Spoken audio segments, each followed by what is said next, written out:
In September of 1854, one water pump on a narrow London street produced more death in 10 days than the city had seen from any single event in a generation. 256 people died within the first 3 days after the outbreak began. By the time the deaths slowed, the parish clerk's ledger recorded 616 names, most of them within a few hundred meters of the same iron pump handle. No one in London in 1854 understood why. The doctors who treated the dying believed the disease traveled through the air itself, carried on the smell of the city's own filth. There was no microscope powerful enough, and no accepted science, to show them otherwise. One physician disagreed, and he had disagreed in writing 5 years before anyone in Soho fell ill. He built his case not from a laboratory, but from a map, addresses marked one by one, block by block, until the pattern became impossible to ignore. He found that the men who worked at the brewery 2 doors from the worst affected houses never got sick at all, because none of them drank the water. He found that a workhouse holding 500 people, sitting inside the very center of the outbreak, lost only 5. And when he finally convinced a skeptical parish council to remove a single pump handle, the district's officials did not act because they believed his theory. They simply had nothing left to lose. It would take 4 more years, a burned reputation, a foul-smelling summer on the Thames, and one clergyman's independent investigation before London's government accepted what the map had already shown. This is the account of how a single water source, a set of numbers, and one man's refusal to accept the explanation everyone else believed, changed the way every government on Earth now tracks the spread of disease. This is quiet history at bedtime. If this is the kind of story that holds your attention, a subscribe means everything right now. Every detail in this account comes from government archives, legislative records, and current academic research on the period. Just relax and let this play as you drift into sleep. Now, let us begin. In the first years of the 19th century, London held just over 1 million residents within its built boundaries. By 1851, that number had climbed past 2,300,000, more than doubling in a single working lifetime. No city in Europe had grown at that pace before, and no city had built the infrastructure to support what that growth required. Water arrived by private company pipe, well, or public pump, and it left the body of the city the same way it had for centuries, through a network of cesspits dug beneath the houses themselves. A single cesspit might serve one household or an entire court of tenements, and it was emptied irregularly, by hand, by men called night soil men, who carted the waste out under cover of darkness. When the pits filled faster than they could be emptied, the overflow went where gravity took it, into gutters, into cellars, and eventually into the same ground that fed the shallow wells beneath the city's pumps. London did have a sewer system by the 1850s, but it had been built for one purpose only: to drain rainwater from the streets, not to carry away human waste. Connecting a household cesspit directly to the sewer was, in fact, illegal in most of the city until 1815, and even after the law changed, the connections spread unevenly, parish by parish, according to money and political will rather than need. Drinking water arrived through a patchwork of competing private companies, each drawing from a different point along the Thames or from local wells, with no central authority coordinating where the intake pipes sat relative to where the sewage went out. The Southwark and Vauxhall Waterworks Company and the Lambeth Waterworks Company both drew water from the river to supply households south of the Thames, and for years both companies took their intake from stretches of the water already carrying the city's own waste. Lambeth had, in fact, moved its intake further upstream in 1852, away from the worst of the pollution, while Southwark and Vauxhall had not, a difference in corporate decision-making that would matter enormously once cholera returned, though almost no one in London understood why at the time. North of the river, in districts like Soho, most households had no company water piped directly into their homes at all, and relied instead on public pumps drawing from shallow wells sunk directly into the ground beneath the streets. These shallow wells typically reached no more than a few dozen feet into the London clay, drawing water that had traveled only a short distance underground before reaching the pump, a distance short enough that contamination from a nearby cesspit could reach a well's supply within days, rather than the years it might take to travel through deeper, more filtered ground. Soho was one of the districts left furthest behind. It was a dense, working-class quarter of Westminster, packed with tailors, print shops, and lodging houses, and its sewer connections lagged years behind wealthier neighborhoods to the west. By the 1850s, parts of the district held population densities of well over 400 people per acre, among the highest anywhere in London. Lodging houses subdivided single rooms among multiple families, and a court of a few dozen feet might contain a dozen households, sharing one privy and one pump. Rents in these subdivided lodgings were, paradoxically, not especially cheap relative to income, since landlords could charge separately for each room regardless of how many families it held, and demand from a growing working population kept prices high even as living conditions worsened. That combination, high density, high rent relative to space, and minimal sanitary investment, produced a district where profit for landlords and danger for tenants grew from exactly the same arrangement.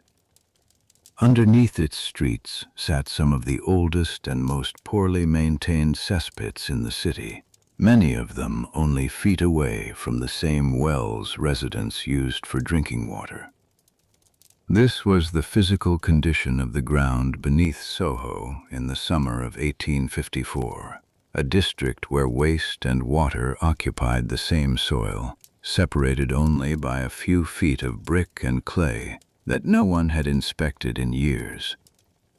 No parish surveyor had systematically mapped which cesspits sat closest to which wells, since no existing theory of disease gave anyone reason to think the relationship between the two mattered. A few streets to the west, in the wealthier squares of Mayfair and St. James's, similar cesspits existed beneath similar houses, but larger plots, lower density, and more frequent emptying kept the worst of the danger further from the household well. Soho's population in the 1850s carried a distinct character within London, shaped by successive waves of immigration that had settled there over the preceding century and a half. French Protestant refugees had established the district's silk weaving and tailoring trades generations earlier, and by the 1850s their descendants worked alongside more recent Italian and German arrivals, drawn by the same cheap lodgings and proximity to the West End's markets and workshops. This mixture of trades and origins gave Soho a reputation for crowding and poverty, distinct from the more uniformly impoverished districts further east, a working quarter rather than a slum in the strictest sense, though its sanitary conditions differed little from poorer areas of the city. Cholera, in this sense, was never distributed evenly across London by chance. It followed the seams of the city's own economic geography, settling most heavily wherever crowding and poor drainage already overlapped. Night soil men charged a fee to empty a cesspit properly, and in the poorest courts, landlords and tenants alike often deferred that expense for as long as the structure would hold, a decision that saved money in the short term and multiplied risk with every month it went unaddressed. The medical explanation for what this filth produced had a name: miasma. Miasma theory held that disease was carried not by any living agent, but by a poisonous vapor rising from decaying matter, sewage, rotting food, standing water, or the breath of the sick themselves. Under this theory, a city's smell was not simply unpleasant. It was understood as a direct measure of danger, and foul air was treated as the mechanism of infection itself. Miasma theory did have a rival within medicine, an older idea called contagionism, which held that disease passed directly from person to person through contact, rather than through the air itself. Contagionism had lost most of its credibility among British reformers by the 1840s, in part because it implied a need for quarantines and trade restrictions that merchants and shipping interests actively opposed, and in part because it offered no explanation for why disease clustered so heavily around filth rather than simply around crowds of people. Miasma theory filled that gap neatly, tying sickness to smell and squalor in a way that matched what officials could see and measure with their own senses, even though it matched nothing that could be verified under a microscope. Physicians who favored miasma theory could point to genuine, repeated observations in its favor. Cholera did tend to strike hardest in the filthiest, most foul-smelling districts of any city it reached, a correlation real enough that the theory's persistence cannot be dismissed as simple stubbornness or ignorance. The error lay not in noticing that filth and disease traveled together, but in assuming that the smell itself, rather than what the filth had actually contaminated, was the active cause. This belief was not a fringe idea held by a few uneducated citizens. It was the working assumption of Britain's most senior public health officials, built into the founding charter of the General Board of Health, the national body established in 1848 specifically to fight epidemic disease. The board held real but limited power. It could investigate outbreaks, issue advice, and pressure local authorities, but it could not compel any parish to build a sewer, inspect a water company, or fund improvements it could not itself pay for. That gap between advisory authority and enforceable power meant that even a board fully convinced of a correct theory would have struggled to force change quickly, and a board convinced of the wrong theory had no mechanism forcing it to reconsider. The board's inspectors could tour a district, write a report, and recommend action, but implementation depended entirely on local vestries and boards of guardians, each operating under its own budget and its own political pressures, with no obligation to follow national guidance beyond what local ratepayers were willing to fund. Edwin Chadwick, the reformer most responsible for that board's sanitary agenda, had spent over a decade arguing that filth itself, through its smell, produced sickness. In 1842, he published his report on the sanitary condition of the laboring population, a document that shaped British public health policy for the following 2 decades. The report tied disease directly to filth, overcrowding, and bad air, and it recommended solutions built entirely around drainage, ventilation, and street cleaning. It made no meaningful distinction between the water a family drank and the air they breathed, because under the framework Chadwick worked within, the two were assumed to carry the same danger by the same means. The consequence of this belief was practical and specific. Public health efforts in the 1830s and 1840s focused almost entirely on removing visible filth from the street, while the water people drank received comparatively little scrutiny. Cholera arrived in Britain for the first time in October of 1831, spreading from a global pandemic that had begun in India more than a decade earlier and moved west along trade and military routes. By the time that first epidemic ended in 1832, it had killed approximately 30,000 people across the country. Doctors of the period had no understanding of what cholera actually was. They could describe its symptoms in exact clinical detail: violent diarrhea, vomiting, and a collapse into dehydration so severe that a healthy adult could die within hours of the first signs. But they had no accepted explanation for its cause, and no treatment that reliably worked. The 1832 epidemic prompted new boards of health, new quarantine measures for ships, and new instructions to clean the streets, all of them built on the miasma framework, and all of them failed to prevent a second national epidemic 16 years later. Local boards of health formed in 1832 were disbanded once the immediate crisis passed, their temporary emergency powers expiring along with the sense of urgency that had created them. No permanent institution emerged from the first epidemic with the authority or the funding to investigate cholera's cause rather than simply respond to its symptoms. That second epidemic, beginning in 1848 and continuing into 1849, proved even more lethal than the first. It arrived the same year Parliament passed the Public Health Act, creating the General Board of Health as a permanent national body, a response to 1832's failures that nonetheless inherited every one of 1832's assumptions about how disease traveled.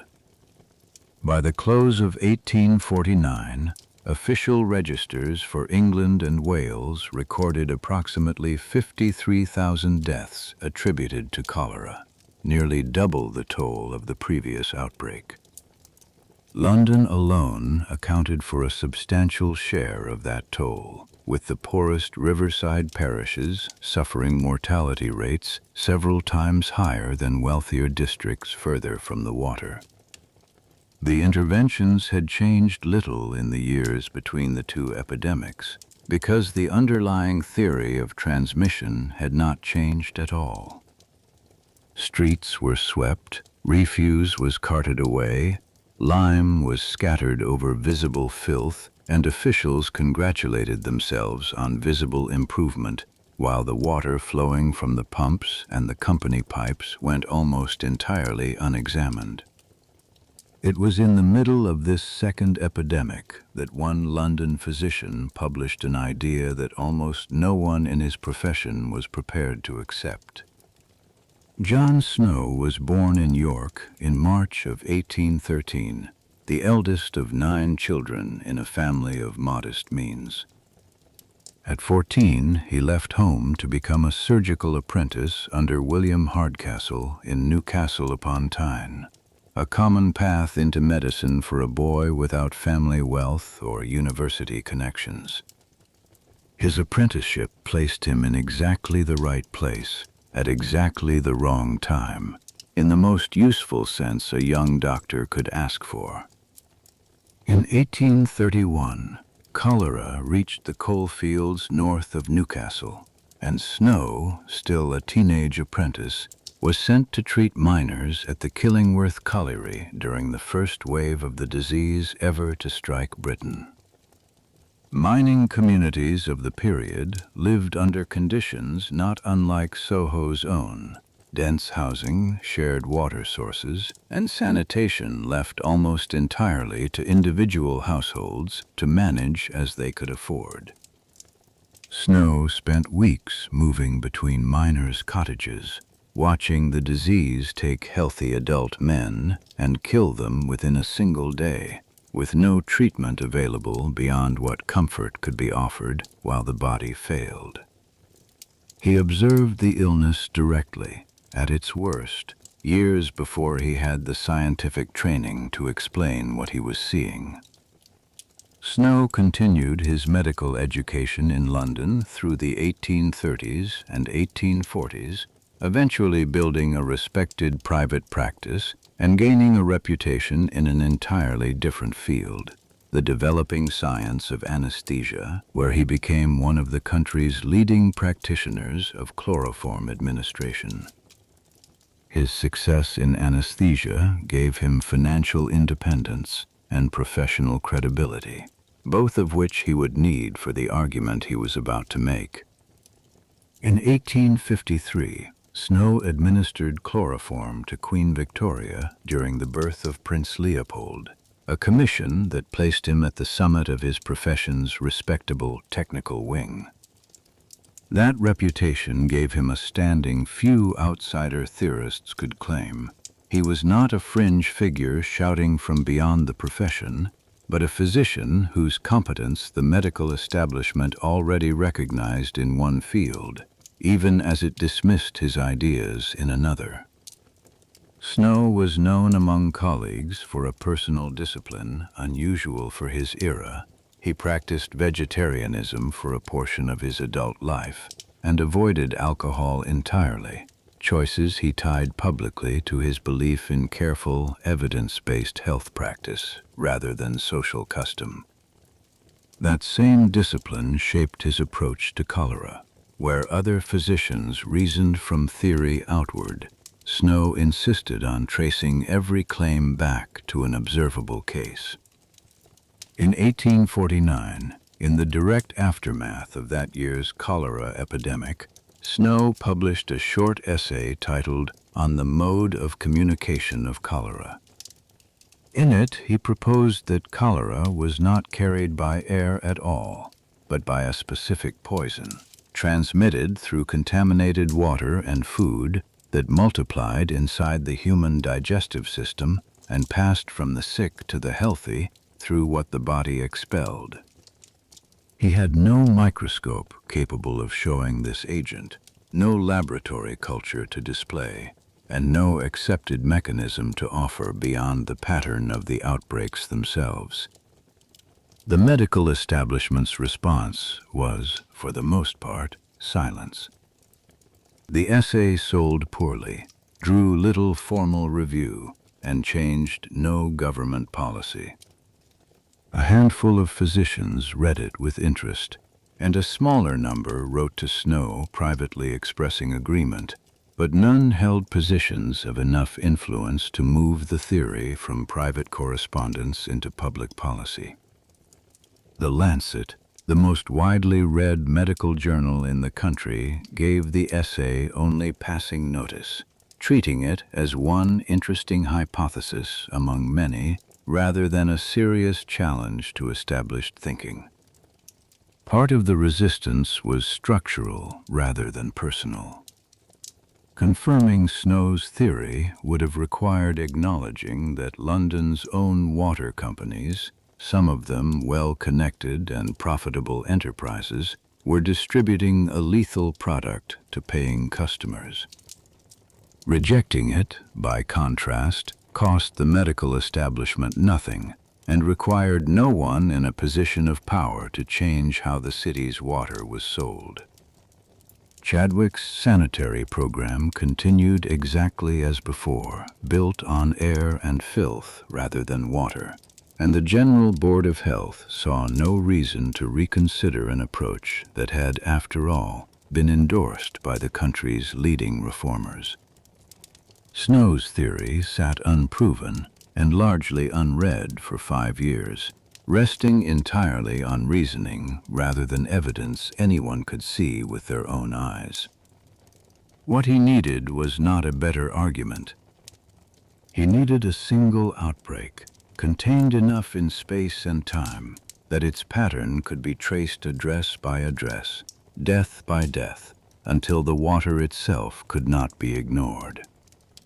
In the summer of 1854, that outbreak began to take shape, first in the boroughs of Southwark and Lambeth on the south side of the Thames, in neighborhoods supplied by two water companies whose intake pipes drew from stretches of the river already carrying the city's own sewage.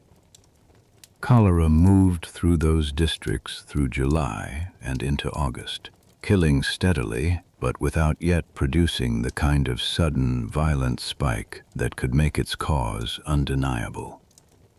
Snow was already tracking the pattern in Southwark and Lambeth, comparing customers of one water company against the other, when a far more sudden and violent eruption of the disease broke out less than 2 miles north, in the crowded streets around Broad Street, in the heart of Soho. The Southwark and Lambeth outbreak had been useful to him precisely because it was slow. It gave him time to gather records methodically, company by company, street by street, without the pressure of an epidemic outrunning his ability to document it. Broad Street would offer him no such luxury. What happened there in the last days of August would give him the outbreak he had been waiting 5 years to find, but it would arrive faster and kill more densely than anything he had studied before. London had endured an unusually warm, dry August that year, with weeks of high temperatures that left the shallow wells beneath the city lower than usual, and the water drawn from them warmer and more concentrated with whatever the ground held. The Broad Street pump itself was an ordinary fixture of the neighborhood, a cast-iron column rising from the pavement with a long handle that residents worked by hand, drawing water considered by locals to be cleaner and better tasting than most other pumps nearby.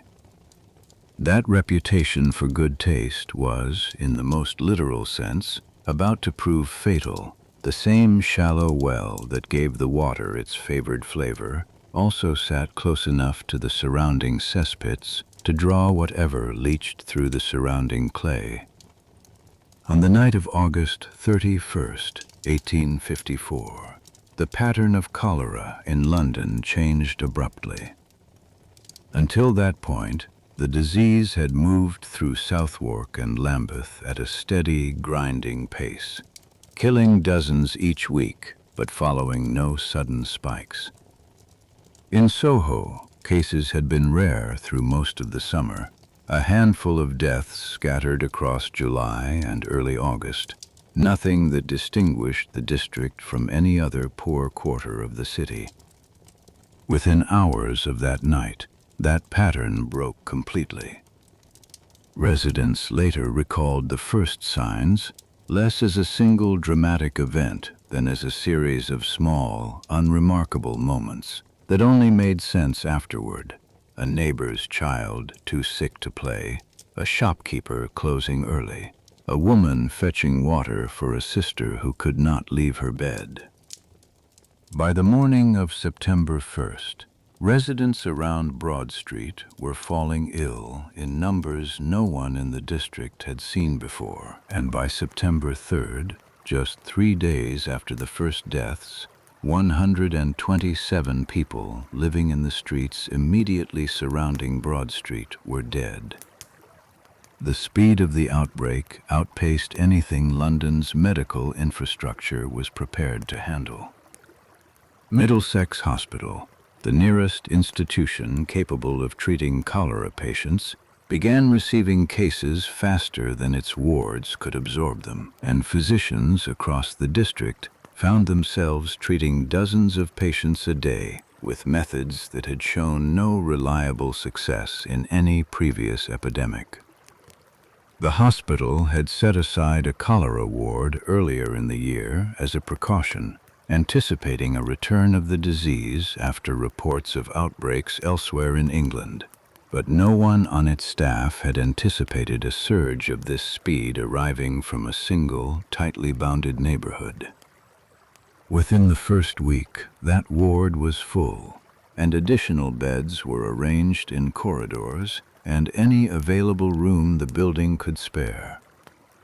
Nurses worked shifts that stretched far beyond what any hospital of the period considered sustainable, moving from one dying patient to the next with little more than clean linens and the standard remedies available to offer.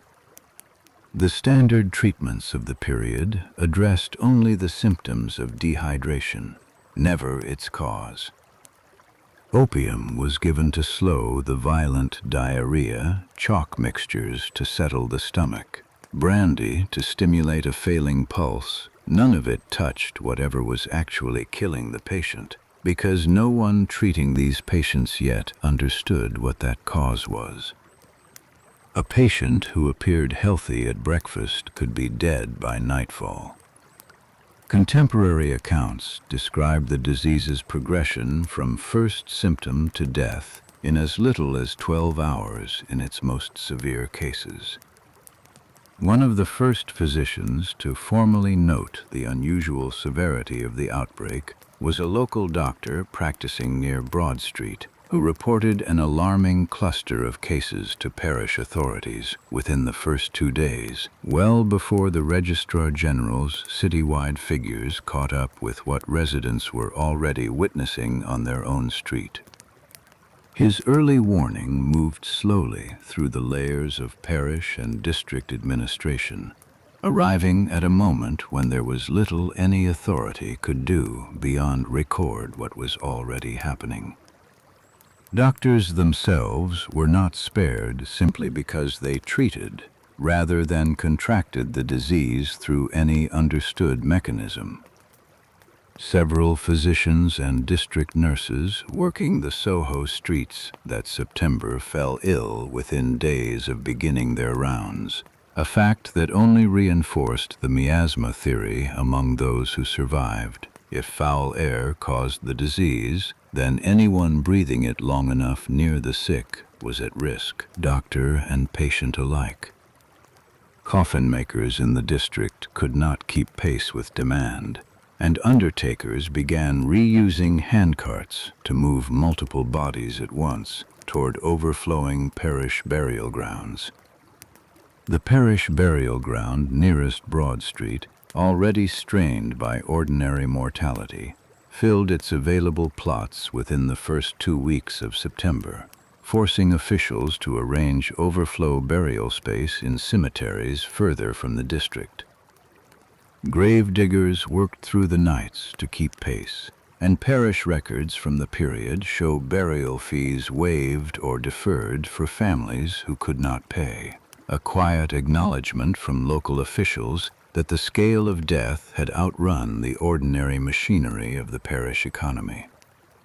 The Board of Guardians for St. James Parish, the body responsible for local relief and sanitation, convened an emergency cholera committee within the first week of September, tasked with distributing relief to the sick and coordinating burials, though its early meetings focused on managing the crisis rather than explaining it. At number 40 Broad Street, a family named Lewis had an infant daughter who had fallen violently ill several days earlier, on August 24th, though her illness drew no particular attention at the time, beyond the ordinary grief of one household among many. The child's father worked as a policeman, and the family occupied a ground-floor room in a house that stood only a few steps from the pump itself, close enough that fetching water required no more than crossing the pavement.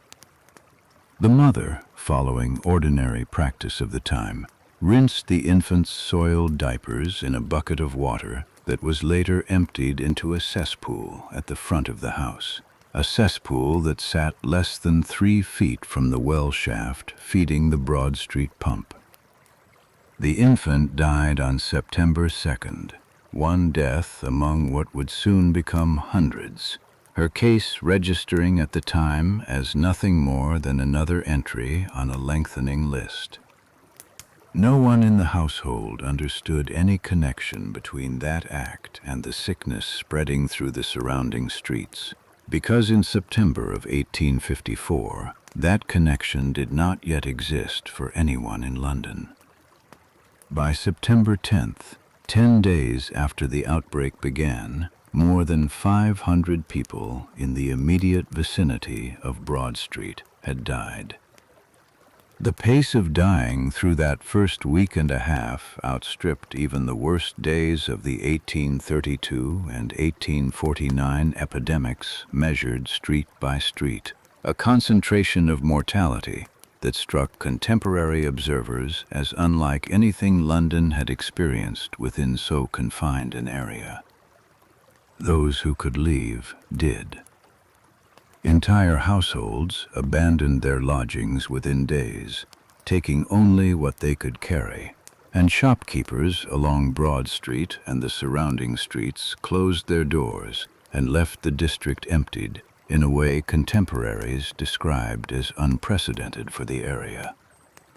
By the second week of September, an estimated 3 out of every 4 residents on some of the worst affected streets had fled to relatives or lodgings outside the district, leaving behind rows of shuttered windows and locked doors in streets that had been crowded and noisy only days before. The exodus itself became part of the epidemic's public story. Newspapers across London reported not only the death toll, but the sight of a once dense neighborhood standing nearly empty, its remaining residents largely those too poor, too sick, or too tied to their trade to leave. Carts loaded with furniture and household goods moved through the surrounding streets at all hours, a sight ordinarily associated with quarter-day rent settlements rather than sudden, panicked flight, and drivers reported being hired at rates well above the usual fare by families desperate to leave before nightfall. The tailoring trade, concentrated in workshops just north toward Regent Street, was hit particularly hard, in part because its workers lived in the same crowded lodging houses clustered closest to the pump. Master tailors and their apprentices often shared a single workroom that doubled as sleeping quarters after hours, an arrangement common throughout the trade that placed dozens of workers within a few feet of each other around the clock, with little opportunity to avoid a shared water source, even had anyone suspected reason to. Clerks and shop assistants from the same streets made up a large share of the dead as well, a detail later investigators would note when trying to understand which households had been exposed and which had not. The dead skewed toward working adults and young children, rather than the elderly, a pattern consistent with a household water source shared daily by every member of a family, rather than any theory built around vapor drifting unevenly through the air. Infants and very young children died in especially high numbers throughout the first 2 weeks, their smaller bodies less able to withstand the rapid dehydration the disease produced.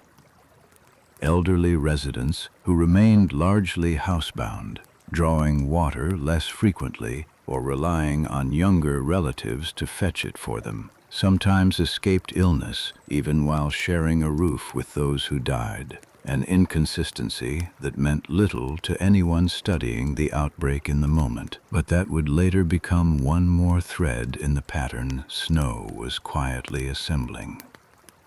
By this point in September, the outbreak had already outlasted most people's expectations for how quickly a cholera epidemic in a single neighborhood should burn itself out, and the streets around Broad Street had taken on the character less of a single crisis than of a slow, grinding siege.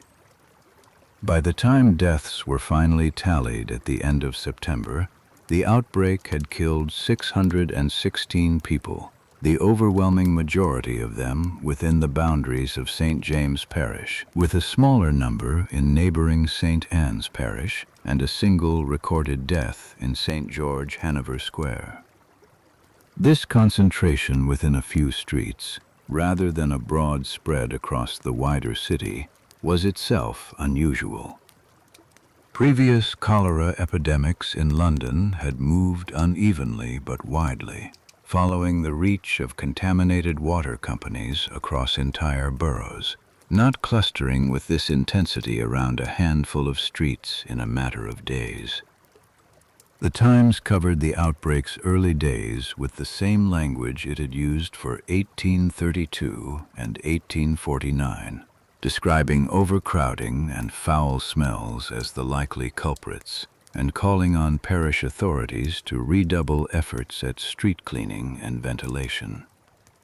Its reporters described Golden Square and the streets around it as scenes of desolation, noting shuttered shops and empty pavements where a bustling working district had stood only weeks before, and attributing the outbreak's ferocity to the accumulated foulness typical of an overcrowded quarter. The medical journal The Lancet ran its own early notices on the Soho deaths, treating the outbreak as a severe but familiar recurrence of a disease whose cause the profession already understood well enough, a judgment that in September of 1854 still commanded far more authority than anything John Snow had published 5 years earlier. Provincial newspapers outside London reprinted the death tolls as they climbed, and for a brief period the Soho outbreak became a national story, cited in Parliament as evidence that London's sanitary reforms, however extensive on paper, had failed to protect even the capital's own streets. Some newspaper accounts speculated openly about panic itself as a contributing cause of death, a common belief of the period holding that fear made a person more susceptible to disease. Physicians writing to the press pushed back against this idea directly, pointing out that the calm and the frightened, the clean and the dirty, seemed to die and survive in roughly equal measure once other factors were accounted for, an early, informal echo of the same comparative reasoning Snow was applying more rigorously in his own address-by-address investigation. Temporary relief measures multiplied through the district as the death toll climbed. Local charities and church groups organized soup distributions for families too frightened or too poor to leave, while the parish workhouse opened extra space for the sick whose own lodgings had become unsafe to remain in. Church volunteers moved between households, carrying not medicine, which had little to offer, but bread, broth, and clean linens, small comforts that did nothing to stop the disease but eased its final hours for those it could not save. Wealthier residents of London, reading the death tolls in their newspapers, sent donations to Soho relief funds organized through local churches, a common Victorian response to visible suffering even when the underlying cause remained a mystery to donor and recipient alike. Doctors from outside the immediate district volunteered additional hours at Middlesex Hospital and in makeshift treatment rooms set up in vacated shops along the emptied streets, working alongside the exhausted local physicians who had been treating patients continuously since the outbreak's first days. Some of these volunteer physicians came from as far as Hampstead and Highgate, districts untouched by the outbreak. Drawn by newspaper accounts of the crisis and a professional sense of obligation that, in the absence of any understood cure, amounted mostly to comfort rather than treatment. None of these measures addressed where the sickness was actually coming from, because in the second week of September, almost no one directing the relief effort believed the water itself was the source. John Snow learned of the outbreak scale the way most of London did, through the Registrar General's weekly mortality returns, published on September 2nd, which flagged an alarming spike in deaths registered in the Golden Square sub-district surrounding Broad Street. Snow lived on Sackville Street, close enough to Soho that the outbreak was, in the most literal sense, a walk from his own front door. He kept his usual medical appointments through the early days of September, treating surgical patients and administering anesthesia in the mornings before spending his afternoons and evenings on the outbreak, a schedule that left him little time for rest during the period when the death toll was rising fastest. He did not wait for the epidemic to run its course before acting, and he did not wait for official sanction to begin an investigation. Within days of the Registrar General's report, Snow began requesting access to death certificates from the General Register Office, working from the same weekly returns that had first alerted him, cross-referencing names and addresses as fast as the records could be produced. He supplemented these official records with something the government's own statisticians were not doing. He walked the affected streets himself, knocking on doors, asking surviving family members directly where the dead had gotten their drinking water. This was slow, exhausting work, conducted while the epidemic was still killing people around him, and it produced a level of address-by-address detail that no official report of the period matched. The General Register Office's weekly returns listed a name, an address, and a cause of death, but nothing about where that person had obtained their drinking water, a category no death certificate of the period was designed to capture because no one drafting those certificates considered it relevant. Snow had to build that missing category himself, household by household, asking the same question at door after door. Which pump did the family use, and had anyone in the house avoided it? Some families gave him firm, immediate answers. Others were uncertain, unable to say precisely which of several nearby pumps they favored, or whether a servant sent to fetch water that week had gone to Broad Street or somewhere else entirely. Snow recorded the uncertain answers as carefully as the firm ones, resisting the temptation to round every ambiguous case toward the conclusion he already suspected. He also began asking a second question at each household, one that would prove just as important as the first. Had anyone in the family avoided the outbreak entirely, and if so, why? A servant who boarded elsewhere and drank different water, a family that had recently switched pumps after a complaint about taste, a household that kept its own private well rather than relying on the public supply. Each of these became a data point as valuable as a death because each one tested whether the pattern held not just among the dying, but among the surviving as well. This dual accounting, tracking both the sick and the untouched with equal care, set Snow's method apart from the death registers alone, which recorded only who had died and said nothing about who, living in the same conditions, had not. Snow was not the only person moving through Soho's streets that September collecting information about the dead. Local clergy, including the curate of a nearby parish, Reverend Henry Whitehead, were also visiting affected households, though for a different purpose, offering pastoral care to grieving families rather than tracing a disease's transmission. Whitehead had lived in the parish for years and knew many of the affected families personally, which gave his visits a different character from Snow's more clinical door-to-door inquiries. Families spoke to him as their pastor first, and only secondarily as anyone gathering information about the outbreak.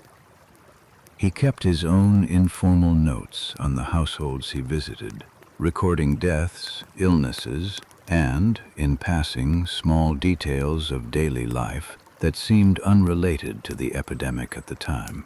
Who fetched the water, who cooked the meals, which families had recently taken in lodgers or visitors from outside the district. None of these details seemed significant to him in September, when his focus remained on burying the dead and comforting the living rather than solving a medical puzzle. Whitehead, in fact, doubted Snow's water theory when he first encountered it, considering it far less plausible than the prevailing explanation of foul air. Like most educated men of his time, he had grown up accepting miasma as settled science, and a stranger's theory about an invisible poison in the drinking water struck him, at first, as no more credible than any other unproven claim circulating during a crisis. He resolved privately to gather enough of his own evidence to disprove Snow's idea once the immediate crisis had passed, a resolution that would, within a matter of months, produce exactly the opposite result. That skepticism would not remain fixed for long. In the first 2 weeks of September, as the death toll climbed past 500, Whitehead and Snow were, without coordinating, gathering two independent sets of information about the same houses, the same families, and the same days. What Snow needed now was a way to see the pattern hidden inside the raw list of addresses he was accumulating. He needed a way to turn hundreds of individual deaths, scattered across dozens of streets, into a single visible shape. By the second week of September, he had gathered enough raw material to attempt exactly that, a list long enough to draw conclusions from, and specific enough, address by address, that a pattern could no longer hide inside it, if one existed.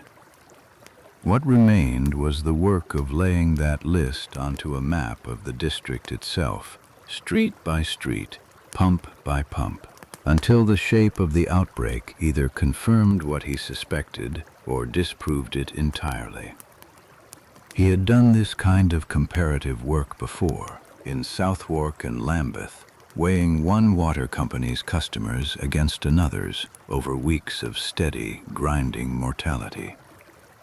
Soho would ask something different of him, not a comparison stretched across months, but a single, concentrated eruption that had to be understood in days, while the parish still argued over whether the danger lay in the water at all, or simply in the air above it. Snow's list of addresses, gathered door by door through the first 2 weeks of September, gave him hundreds of individual data points, but a list alone could not show him what he needed to see. A page of names, addresses, and dates could confirm that a great many people near Broad Street had died, but it could not, by itself, distinguish his theory from the miasma theorist's rival explanation, since both a bad well and bad air would produce exactly this kind of dense cluster of names on a page.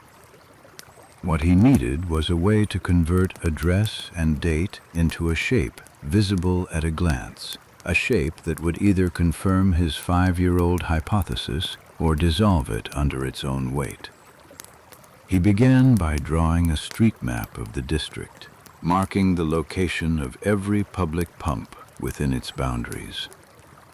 6 pumps stood within St. James Parish itself, and Snow extended his survey to include 5 more just across its boundary in neighboring wards, refusing to let an arbitrary administrative line limit what he was willing to examine. Around each pump, he sketched what amounted to a rough catchment area, the streets and courts whose residents would, in ordinary practice, walk to that pump rather than any other, based on distance alone. This was slow, imprecise work, since no two residents necessarily made the same choice for the same reasons, but it gave Snow a working boundary against which to test his growing list of the dead. Against this map of pumps, he placed the deaths. For each address where a cholera death had occurred, he drew a short black bar, and where multiple deaths had occurred at the same address, he stacked the bars one atop another so that a single heavily struck house might show 5 or 6 marks rising from its position on the map like a small dark tower. The effect, once enough addresses were marked, was impossible to read any other way. The bars clustered thickest around a single point, the pump at the corner of Broad Street and Cambridge Street, and thinned visibly the farther a street sat from that corner. Snow worked on this map in the evenings, after finishing his door-to-door inquiries for the day, often by lamplight at his own kitchen table, transferring the raw addresses from his notebook onto the printed street plan he had obtained from a local surveyor. The finished map would eventually be engraved and printed for wider circulation, but in its earliest working form it existed as a single hand-marked sheet, updated daily as new deaths were confirmed and new addresses were added to the tally. Streets equally poor, equally crowded, and equally exposed to the district's foul air showed markedly fewer deaths once they became closer to a different pump than to broad streets. A visitor reading the finished map without any prior explanation could locate the pump simply by finding the densest cluster of bars and following them inward, the way a person might trace smoke back to its source without ever seeing the fire itself. This was the pattern Snow had spent 5 years predicting on paper, now rendered in ink across an actual map of an actual outbreak. Snow cross-checked the map against a second, independent source of information whenever he could, comparing his own door-to-door notes against the parish's burial records and against whatever the Registrar General's office had already compiled from death certificates.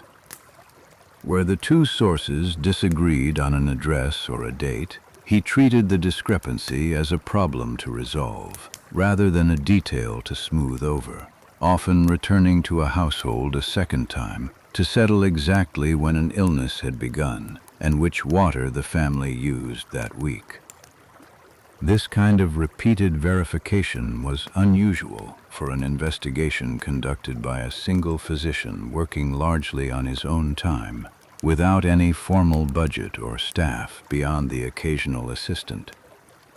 Snow financed much of the investigation from his own private practice earnings, hiring no more than 1 or 2 local assistants to help with the volume of door-to-door visits, a modest operation compared to the resources the government's own eventual inquiry would command. A pattern alone, however, was not proof, and Snow understood the difference. Correlation between proximity and death could still be explained by miasma theorists as evidence that the same foul conditions producing bad water also produced bad air in the same neighborhood. The map showed where people died, not why. What Snow needed next was a case that separated water from air entirely. A group of people breathing the same atmosphere as the dying, standing in the same streets, but drinking from somewhere else. He found that case at the Lion Brewery, a business standing only steps from the Broad Street pump itself. The brewery employed 70 workers, all of whom lived and labored within the boundaries of the outbreak, breathing the same air the miasma theorists blamed for the district's sickness. Not one of them contracted cholera. When Snow questioned the brewery's owner, he learned the reason. The owner walked Snow through the premises personally, showing him the brewery's own well and explaining the daily allowance system that had operated, in one form or another, for as long as anyone at the business could remember, long before cholera gave that arrangement any scientific significance. The workers received a daily allowance of malt liquor as part of their wages, a common practice in London breweries of the period, and few of them drank plain water at all. This arrangement had nothing to do with public health and everything to do with ordinary labor custom. Brewery owners across the city offered similar allowances, viewing beer as both a wage supplement and a safer alternative to whatever water a given neighborhood happened to supply, long before anyone framed that safety in scientific terms.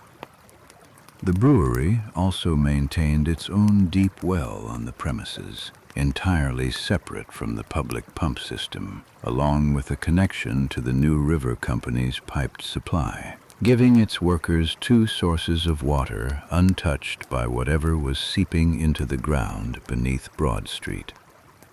70 people, standing at the exact center of the outbreak, had simply never been exposed to the one thing Snow believed was causing it. Snow did not treat this finding as final proof, and he did not smooth over evidence that complicated it. Behind the brewery, a crew of 35 laborers was at work building a lodging house, separated from the brewery's own workers by only a narrow court. 7 of these 35 men died of cholera during the outbreak, a mortality rate far higher than the brewery's own 0, despite the two groups working within yards of each other and breathing, by any reasonable measure, the same air. If foul air alone explained the district's sickness, the two crews should have suffered roughly the same fate, given how little distance separated them. When Snow investigated further, he found the explanation was not a contradiction of his theory, but a confirmation of it. The construction laborers, unlike the brewery's employees, had been drinking water carried from the Broad Street pump throughout their workday, and their work had in fact been halted on the outbreak's 3rd day once this became clear. Proximity to the brewery meant nothing on its own. What mattered, in every case Snow examined, was which well or pump a person's water had actually come from. A second natural experiment presented itself less than 200 yards away at the St. James's Workhouse on Poland Street. Snow visited the workhouse personally, speaking with its master and reviewing whatever records the institution kept of illness among its residents, unwilling to rely on second-hand report for a comparison this important to his overall case. The workhouse held roughly 500 inmates, the elderly, the infirm, and the destitute of the parish, housed together in exactly the kind of crowded, poorly ventilated conditions that miasma theory identified as most dangerous. Its residents ate together, slept in shared dormitories, and had no means of escaping the district the way paying tenants and shopkeepers had, making the institution, by every existing theory of the period, one of the likeliest places in Soho for the disease to take hold. By any account based on foul air alone, the workhouse should have suffered among the worst mortality in the district. Instead, only 5 of its inmates died during the entire outbreak. The explanation, once again, traced back to water rather than air. The workhouse maintained its own well on the premises and drew additional supply from the Grand Junction Waterworks Company, never relying on the Broad Street pump at all. Its master had, years earlier, arranged this independent supply for reasons entirely unrelated to public health, convenience, cost, and a desire not to depend on a single crowded public pump for an institution housing hundreds of people. That earlier administrative decision, made without any thought of disease prevention, turned out to matter more than anything the district's doctors had prescribed once cholera arrived. 500 people, confined to a single crowded building at the heart of the epidemic, had been protected not by clean air. The building had none to spare, but by a water source that happened not to be contaminated. Other anomalies required equally careful explanation, and Snow recorded each one rather than discarding it. An investigation built only on confirming cases risked becoming exactly the kind of selective reasoning he accused the miasma theorists of practicing, and Snow was determined not to repeat their error. Half of Golden Square, a public space well within the boundary of the affected district, escaped the outbreak almost entirely. Snow found the reason in simple geography, that half of the square sat close enough to two other pumps that residents rarely bothered walking the extra distance to Broad Street. St. Anne's Court, by contrast, lay just outside the officially defined radius of the outbreak, yet suffered heavily. Despite sitting beyond an arbitrary boundary line on a map, the court remained, in practical walking distance, closer to the Broad Street pump than to any alternative. A third case tested the theory from a different angle entirely. Reports reached Snow of isolated cholera deaths among people who did not live in Soho at all, but who had, for one reason or another, drunk water carried from the Broad Street pump on a single visit to the district. A widow living some distance away, who had grown fond of the pump's water during an earlier residence nearby, reportedly had bottles delivered to her regularly and died of cholera despite never setting foot in the affected streets during the outbreak itself. Cases like hers were harder to verify than the deaths of immediate residents, and Snow treated them with appropriate caution, noting them as suggestive rather than conclusive on their own. He recorded a handful of similar isolated cases during his investigation, each involving someone who had left the district recently or received water carried from Broad Street by a relative or friend, and in each instance he noted the connection carefully rather than assuming it, aware that a single misattributed case could undermine the credibility of the far larger body of evidence he had already assembled. Taken together, though, they pointed in only one direction. Distance from the pump mattered less than exposure to its water, however that exposure occurred. The disease, in other words, followed not administrative boundaries, but the paths people actually walked to fetch their water. Snow understood, even without a name for the concept, that he had stumbled into something rarer than an ordinary observational study. In Southwark and Lambeth, two water companies had unknowingly divided an entire population into two groups, identical in every respect except which pipe fed their taps, a division no scientist could have engineered on purpose, and one that later generations of researchers would come to call a natural experiment. The Broad Street Brewery and Workhouse offered a smaller version of the same accident, populations sealed off from the general water supply by nothing more than daily habit and institutional plumbing.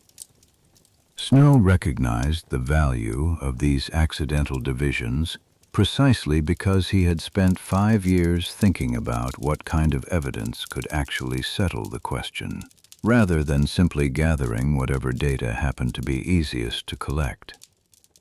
Most physicians investigating a disease outbreak in this period gathered whatever information presented itself readily: symptoms, weather, general living conditions, without first asking what kind of comparison would actually distinguish between competing explanations. Snow's contribution was not simply diligence, but a specific, disciplined question asked in advance. What pattern would prove the water theory true, and what pattern would prove it false? And did the data in front of him actually match one or the other? Snow supplemented these localized comparisons with broader statistical accounting. Among 100 people in Broad Street itself who had suffered an attack of cholera or severe diarrhea, 80 were confirmed to have drunk from the pump, while only 20 were reported not to have done so. Among 336 residents of the same street who remained unaffected, the ratio inverted almost completely. Only 57 had drunk the water, while 279 had not. Presented as a single table, the numbers left little room for alternative explanation. Among the sick, drinking the water was the overwhelming norm. Among the well, avoiding it was the overwhelming norm. On the very same street, under the very same roof of London sky that miasma theory blamed for both groups equally.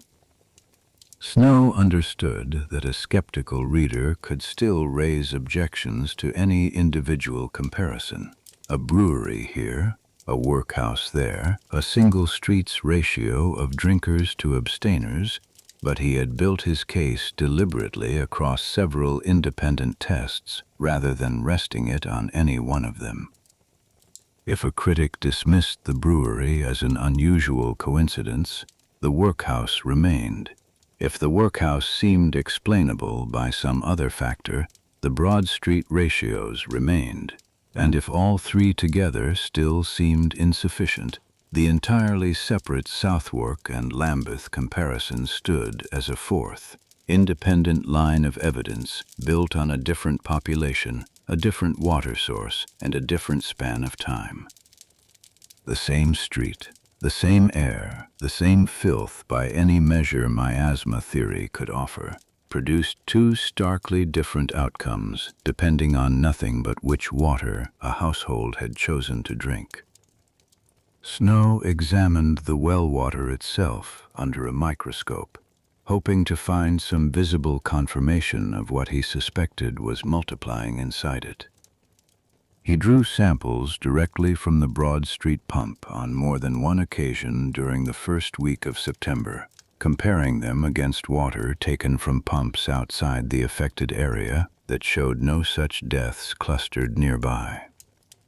He found small white, flocculent particles suspended in the water, matter he could not identify and could not prove was dangerous, since the science required to isolate a waterborne pathogen would not exist for another 3 decades. The particles were visible enough to note and troubling enough to mention in his own account of the investigation. But Snow was careful not to overstate what an unidentified fleck of matter under a lens could actually prove. This was, in its way, the honest limit of what Snow's investigation could claim in September of 1854. He could show precisely where the danger began and precisely who it spared, but he could not yet show what, biologically, the danger actually was. That gap between pattern and mechanism would remain open for the rest of his life, and he never pretended otherwise. He would go on describing the flecked particles in his later writing as suggestive rather than conclusive, resisting any temptation to claim a certainty the evidence did not yet support, even when a bolder claim might have made his argument more persuasive in the short term. While Snow worked through Soho address by address, he continued a second line of inquiry he had begun months earlier, south of the river, in Southwark and Lambeth. There, 2 water companies supplied overlapping streets from different points along the Thames. The Southwark and Vauxhall Company still drew its water from a heavily polluted stretch of the river, while the Lambeth Company drew from a cleaner intake it had relocated further upstream 2 years earlier. Snow compared cholera mortality between households served by each company, controlling as best he could for neighborhood, income, and every other factor he could identify besides the water itself. This meant tracking down, house by house, which of the two companies supplied a given address, a task complicated by the fact that both companies' pipes often ran beneath the same streets, sometimes serving adjoining houses from entirely different sources. Snow and a small number of assistants spent weeks compiling a registry linking individual addresses to their water supplier, a task tedious enough that few other investigators of the period would have attempted it at this scale. Houses supplied by the Southwark and Vauxhall Company showed a cholera death rate roughly 14 times higher than houses supplied by the Lambeth Company, even where the two companies' pipes ran down the very same street, serving neighbors living side by side. This comparison, gathered slowly over months rather than days, gave Snow something the Broad Street data alone could not. It offered proof that his theory held not only in a single chaotic outbreak, but across an entire city, wherever two populations could be compared under otherwise identical conditions. By the second week of September, Snow held two independent bodies of evidence pointing toward the same conclusion: the concentrated, rapid pattern of Broad Street and the slower, city-wide pattern of Southwark and Lambeth. Both said the same thing in different registers. Cholera followed water, not air, and it followed a specific source rather than a general condition. What remained was not more evidence. What remained was convincing the men with the authority to act on it. Convincing them would require translating weeks of careful, incremental fieldwork into a presentation short enough and clear enough to hold the attention of men whose ordinary business had nothing to do with medicine or statistics. Snow had, by this point, spent nearly 2 weeks moving between two very different kinds of work: the slow, patient accumulation of citywide statistics on one hand, and the urgent, door-to-door tracing of a single neighborhood's dead on the other. Both had converged on the same narrow point on a map, a pump at the corner of two ordinary Soho streets, and both now pointed toward the same next step. He had assembled more evidence for a single cause of a single outbreak than any physician in Britain had gathered for any epidemic before it, and he had done so without the backing of any hospital, university, or government body. He had done all of it, moreover, while the outbreak was still actively killing people around him, a circumstance that gave his work an urgency no retrospective academic study could replicate. What he lacked was not data but authority, the standing to make a parish act on a stranger's theory, rather than the accumulated wisdom of a profession that had rejected him once already. He would have to take his map, his numbers, and his case not to a scientific journal or a medical society, but to the one body of men with the power to act on it within days rather than years, the local vestry responsible for the very streets where the dying continued. On the morning of September 7th, 1854, John Snow carried his map, his tables, and his case notes to a meeting of the St. James's Vestry, the body of local property owners and appointed officials responsible for governing the parish. Vestries of this kind governed much of London's day-to-day civic life in the mid-19th century, decades before a unified city government existed to coordinate sanitation or public health across parish boundaries. Membership typically fell to local ratepayers of some standing, shopkeepers, landlords, and tradesmen with enough property to qualify for a voice in parish affairs, men whose expertise lay in managing budgets and settling local disputes, not in evaluating competing medical theories. Many of the same men sitting on the vestry that September had themselves lost tenants, neighbors, or employees to the outbreak, giving the meeting a weight beyond ordinary civic business even before Snow began speaking. The vestry's ordinary business concerned poor relief, street repairs, and the administration of the parish's own funds. Public health investigation was not among its normal duties, but the scale of the outbreak had forced the body to convene an emergency committee weeks earlier, the same committee already struggling to keep pace with burials and relief payments. Snow was not a member of this committee, and he held no official standing to compel the vestry to act on anything he presented.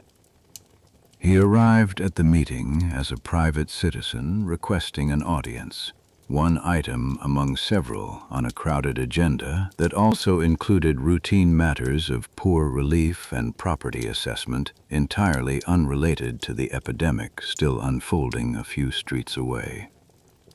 What he had was a map that most of the men in the room had never seen laid out in this way, and a set of comparisons. The brewery, the workhouse, the ratio of the sick to the well, that took the outbreak they had been living through for a week and gave it, for the first time, a single identifiable cause. Snow laid the map on the table and walked the vestry through it, point by point, tracing the concentration of black bars back to the pump at Broad Street and Cambridge Street, then working outward through each anomaly he had already accounted for: Golden Square's partial escape, St. Anne's Court's heavy toll, the brewery's untouched workers standing only steps from the worst of the dying. He presented his statistical comparisons from Broad Street itself, the ratio of drinkers to abstainers among the sick and the well, and summarized, more briefly, the parallel evidence he had gathered for months in Southwark and Lambeth. He did not claim certainty about the biological mechanism, and he said so plainly, telling the assembled men that he could not identify precisely what in the water carried the disease, only that the water itself, traced case by case, explained the pattern better than any theory of foul air could. This admission of uncertainty, offered in the middle of an argument meant to persuade, was characteristic of how Snow had conducted the entire investigation, willing to press his conclusion hard while refusing to claim more than his evidence actually supported. It was, in a strange way, both his greatest strength as an investigator and his greatest weakness as an advocate that afternoon.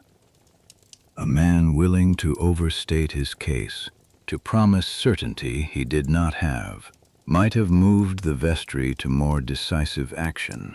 Snow's careful honesty, instead, left him arguing for a strong probability rather than a proven fact, in a room full of men trained to demand more certainty before disrupting a public utility their constituents relied on daily. The vestry's response was skepticism rather than acceptance.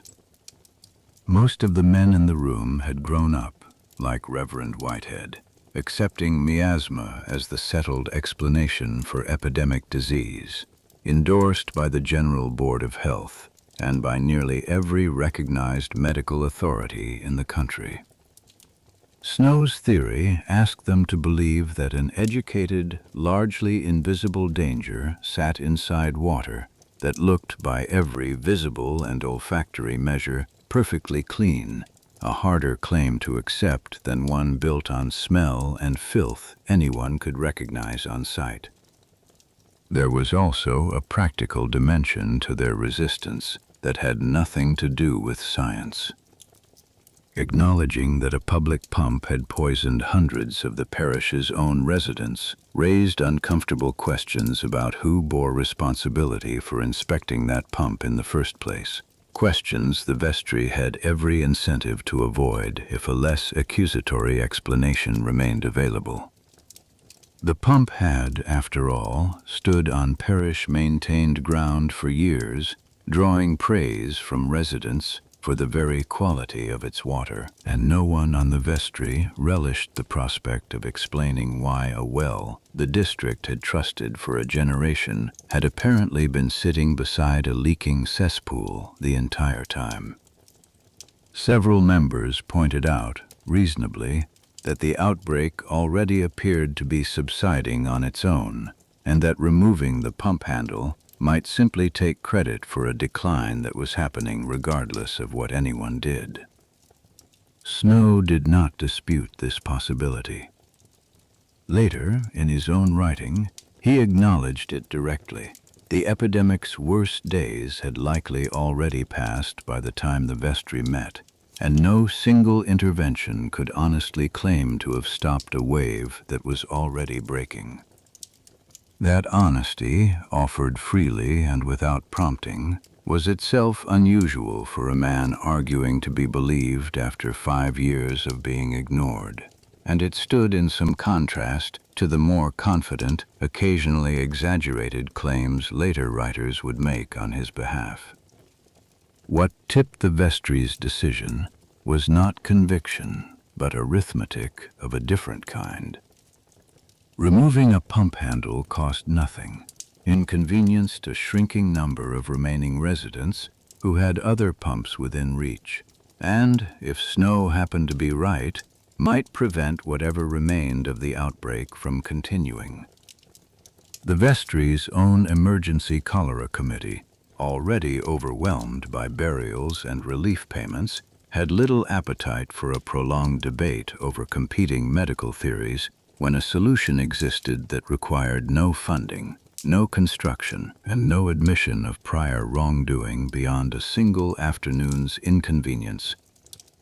A more expensive or disruptive request, rebuilding the well, inspecting every cesspool in the district, funding a full sanitary survey, would almost certainly have met stiffer resistance, regardless of how compelling Snow's map appeared, simply because those options carried real financial and political cost that a single pump handle did not.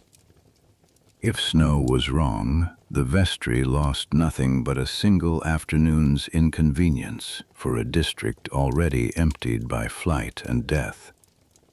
Faced with a decision that carried no real cost either way, the vestry agreed to the request. Elsewhere in London that same week, other parishes facing their own smaller cholera clusters responded with the more conventional remedies of the period: additional street cleaning, lime scattered over visible filth, and public notices urging residents to ventilate their homes, none of which involved identifying or closing a specific water source, since none of those parishes had been presented with the kind of case Snow had assembled for St. James. Some accounts from the period suggest the vote was closer to a shrug than a debate, a handful of members raising no serious objection once the cost of the experiment was made clear, more interested in returning to the more pressing business of relief payments than in resolving a scientific dispute none of them felt equipped to settle.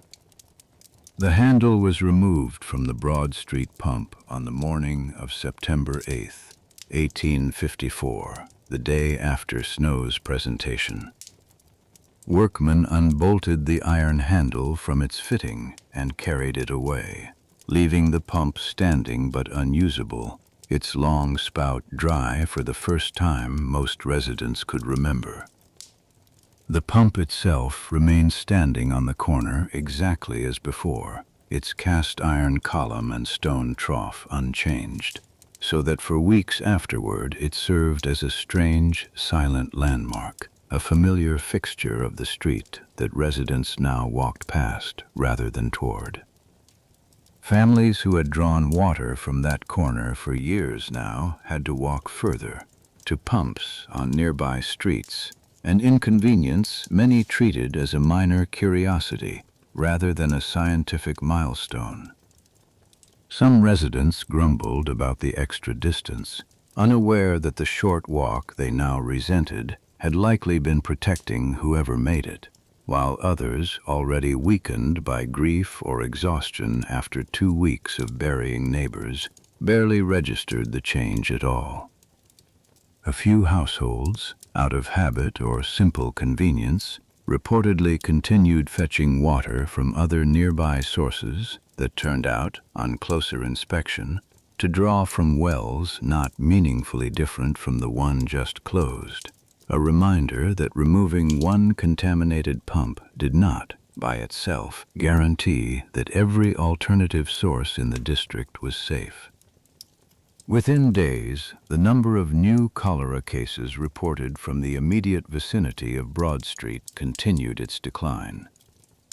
Snow himself was careful never to attribute that decline entirely to the handle's removal. By his own later account, the epidemic had already killed most of those it would kill in the district by the time the pump went out of use, and the total number of deaths recorded in the days immediately following the removal was small compared to the toll of the outbreak's first 10 days. Citywide, the picture was even more sobering. The broader cholera wave moving through London that summer, of which the Broad Street cluster was only the most concentrated and dramatic expression, continued largely unaffected by a single pump handle in one Soho parish. South of the river, in Southwark and Lambeth, the slower, statistically documented epidemic snow had been tracking for months, continued through September, regardless of anything decided at the St. James's vestry. Since those districts drew their water from company pipes, no local vestry had any authority to alter. Across the city as a whole, that wave of cholera claimed close to 3,000 lives before it finally ran its course later in the autumn. A toll the removal of one pump handle, whatever it accomplished locally, had done almost nothing to change. Newspapers reporting the city's overall mortality figures in late September made no particular mention of the Broad Street pump at all, treating it as one local detail within a much larger citywide tragedy that showed no sign of responding to any single intervention. This imbalance between the fame of the gesture and its actual public health impact would follow the story for the rest of its history, retold for generations as the moment a single decisive act stopped an epidemic, when the more accurate account was smaller, more provisional, and more honest about its limits. What the handle's removal did accomplish was narrower, but, in its way, more important than the immediate death count suggested. It marked the first time a London public authority had acted, even briefly and skeptically, on the premise that a specific water source could be identified and removed as a cause of disease, rather than treating an entire district's air and filth as a single undifferentiated hazard. Earlier interventions in 1832 and 1849 had all followed the same template regardless of neighborhood or circumstance: sweep the streets, whitewash the walls, ventilate the rooms, treatments applied uniformly, because the underlying theory offered no way to distinguish one source of danger from another. The St. James's vestry's decision, however grudging, broke that pattern for the first time, even if none of its members fully understood why they were breaking it. It gave Snow a documented, dated intervention to point to in every argument that followed. Evidence not just that his theory predicted where deaths would cluster, but that acting on the theory produced a result consistent with the prediction, however modest that result turned out to be. He would return to this single dated fact repeatedly in the years ahead, whenever official reports dismissed his broader theory, since a specific pump, removed on a specific date, followed by a specific decline in specific streets, was harder to argue away than an abstract claim about invisible poisons in water. And it left behind a physical fact that no one in the vestry could undo simply by disagreeing with Snow's reasoning. Words could be debated indefinitely in committee meetings and published rebuttals, but a pump standing dry on a street corner offered no such flexibility. It either stayed closed, in which case the theory behind its closure continued to be tested by the district's ongoing mortality figures, or it was reopened, in which case any resurgence in cases would speak for itself. The pump no longer worked. The district's water source had changed, and whatever happened to the epidemic from that point forward would happen under different conditions than before. Word of the vestry's decision spread through the district faster than any explanation of the reasoning behind it, and most residents who heard about the dry pump on the corner understood only that the authorities had done something, without any clear sense of why a stranger's map had persuaded them to act. A handful of local newspapers noted the removal in passing, treating it as one small administrative detail among the week's larger news of continuing deaths and continuing flight, rather than as the beginning of a scientific argument that would eventually reshape public health. No reporter in September of 1854 described the event as a turning point, because from where anyone stood that week, it did not look like one. It looked like a tired parish committee agreeing to a cheap, unproven request from a local doctor in order to be rid of him and return to more pressing business. Later investigators, arriving in Soho weeks and months after the immediate crisis, would find themselves examining not a living, ongoing outbreak, but the physical aftermath of a decision already made: a dry pump, a suspicious well, and a set of records Snow had already assembled before anyone else began asking the same questions. None of this settled the argument. Snow himself understood this better than anyone in the room that day, having already spent 5 years discovering exactly how little a single persuasive document or a single afternoon's testimony could accomplish against an entrenched consensus. The vestry's grudging, cost-free agreement to remove a pump handle was not an endorsement of germ theory, and most of the men who approved the request continued, in the weeks that followed, to describe the outbreak's cause in the same terms they always had: filth, overcrowding, and the bad air these things produced. Minutes from subsequent vestry meetings that autumn continued to discuss sanitary improvements in exactly the vocabulary of the 1840s, calling for better drainage and street cleaning with no particular emphasis on the pump whose handle they had just removed. Snow returned to his own practice in the days after the meeting, aware that a single vestry's cautious agreement to an experiment was a far smaller victory than it would later be remembered as. He had no way of knowing, walking home from that meeting, which parts of the argument would eventually prove decisive and which would fade into footnotes, whether it would be his own careful statistics, Whitehead's pastoral notes, or simply an intolerable summer smell 4 years later that finally moved the men who mattered. He had convinced a handful of local officials to remove a piece of iron from a well they no longer trusted, and nothing more.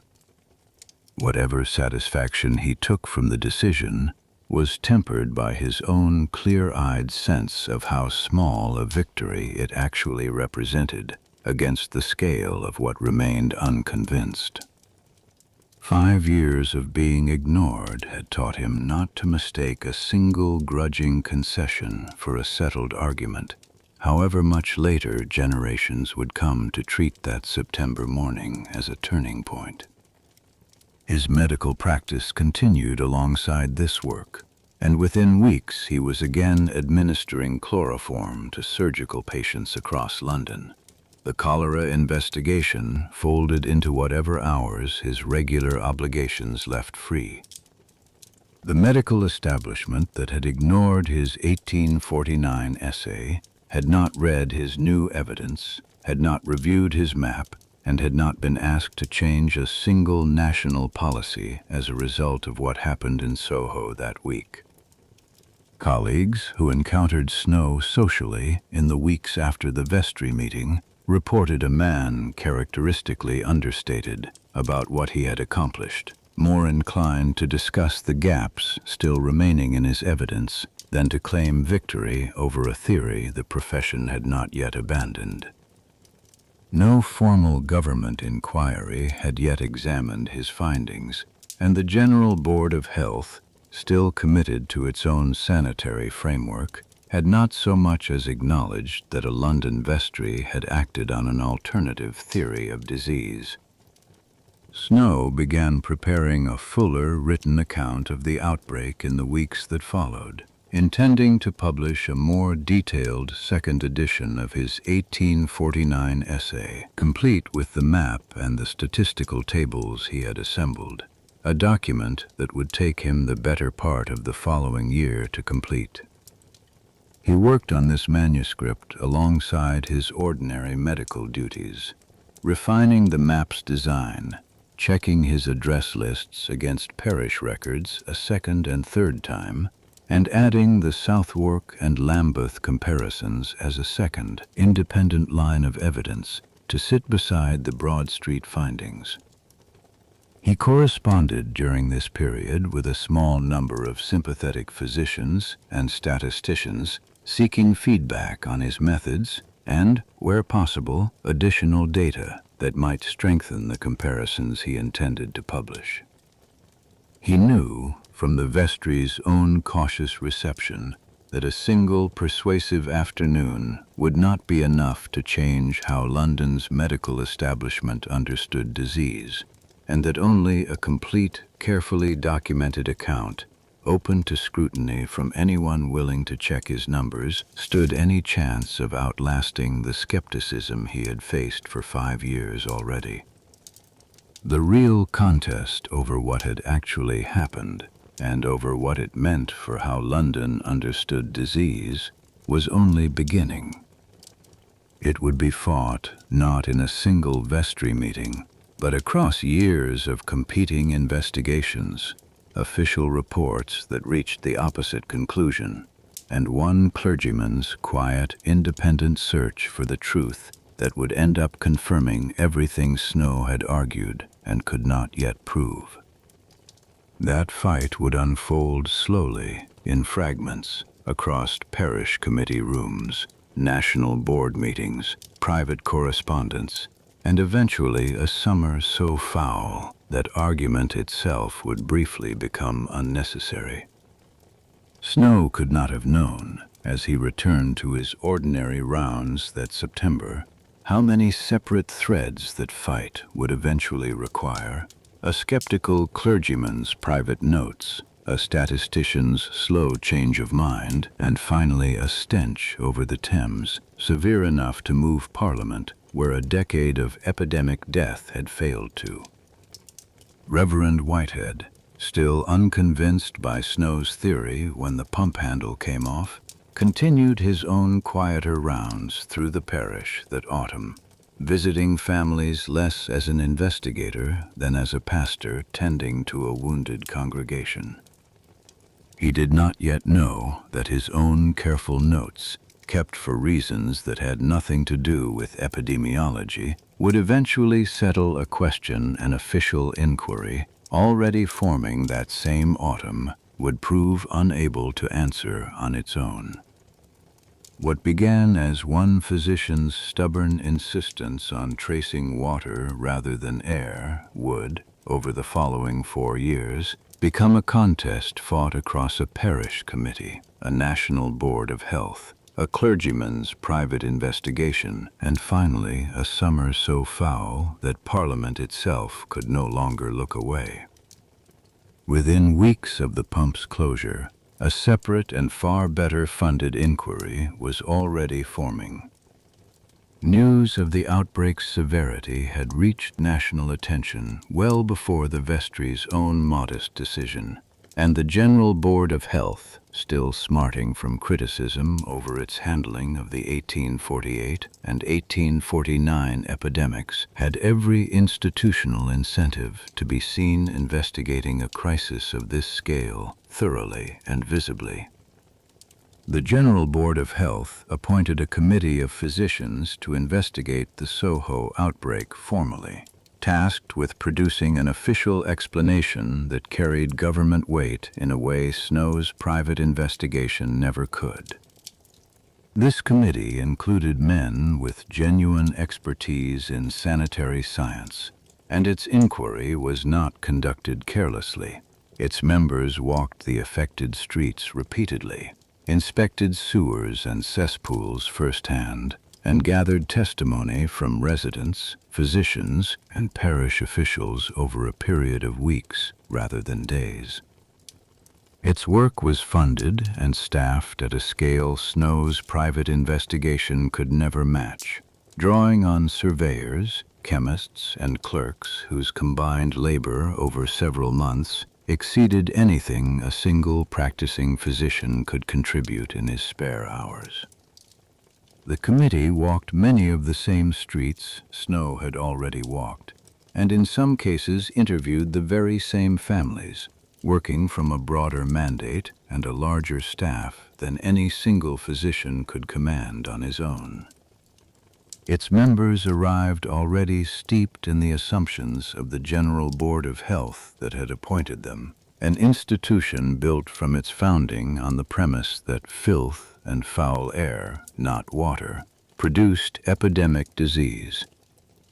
That founding assumption shaped not just their conclusions, but the very questions they thought to ask, since a committee looking for evidence of foul air will naturally document ventilation, drainage, and visible squalor with far more care than it documents which household drank from which pump.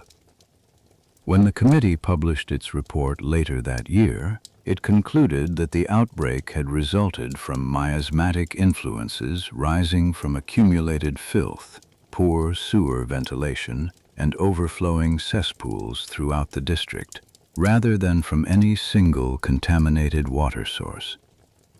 The report was thorough in its own terms, documenting genuine sanitary failures throughout Soho. Recently built sewers that trapped waste due to insufficient slope, cesspit overflows at multiple named addresses, and the noxious trades of slaughterhouses and tripe boiling operations that lined several of the affected streets. The committee documented over 600 deaths across the district during the month of September alone, noting particularly severe concentrations on Broad Street itself, where deaths accounted for a striking proportion of the street's roughly 800 residents, evidence the committee cited as proof of the district's overall unhealthiness rather than as a clue pointing toward any single source. None of these observations were false, and Snow himself would not have disputed that Soho's air was foul and its filth extensive. The committee's report ran to dozens of pages, cataloging street by street the condition of drains, the state of individual cesspools, and the trades practiced in nearby workshops, a document that read, in places, as a genuinely valuable survey of the district's sanitary failures, even as it drew the wrong conclusion about which of those failures had actually caused the outbreak.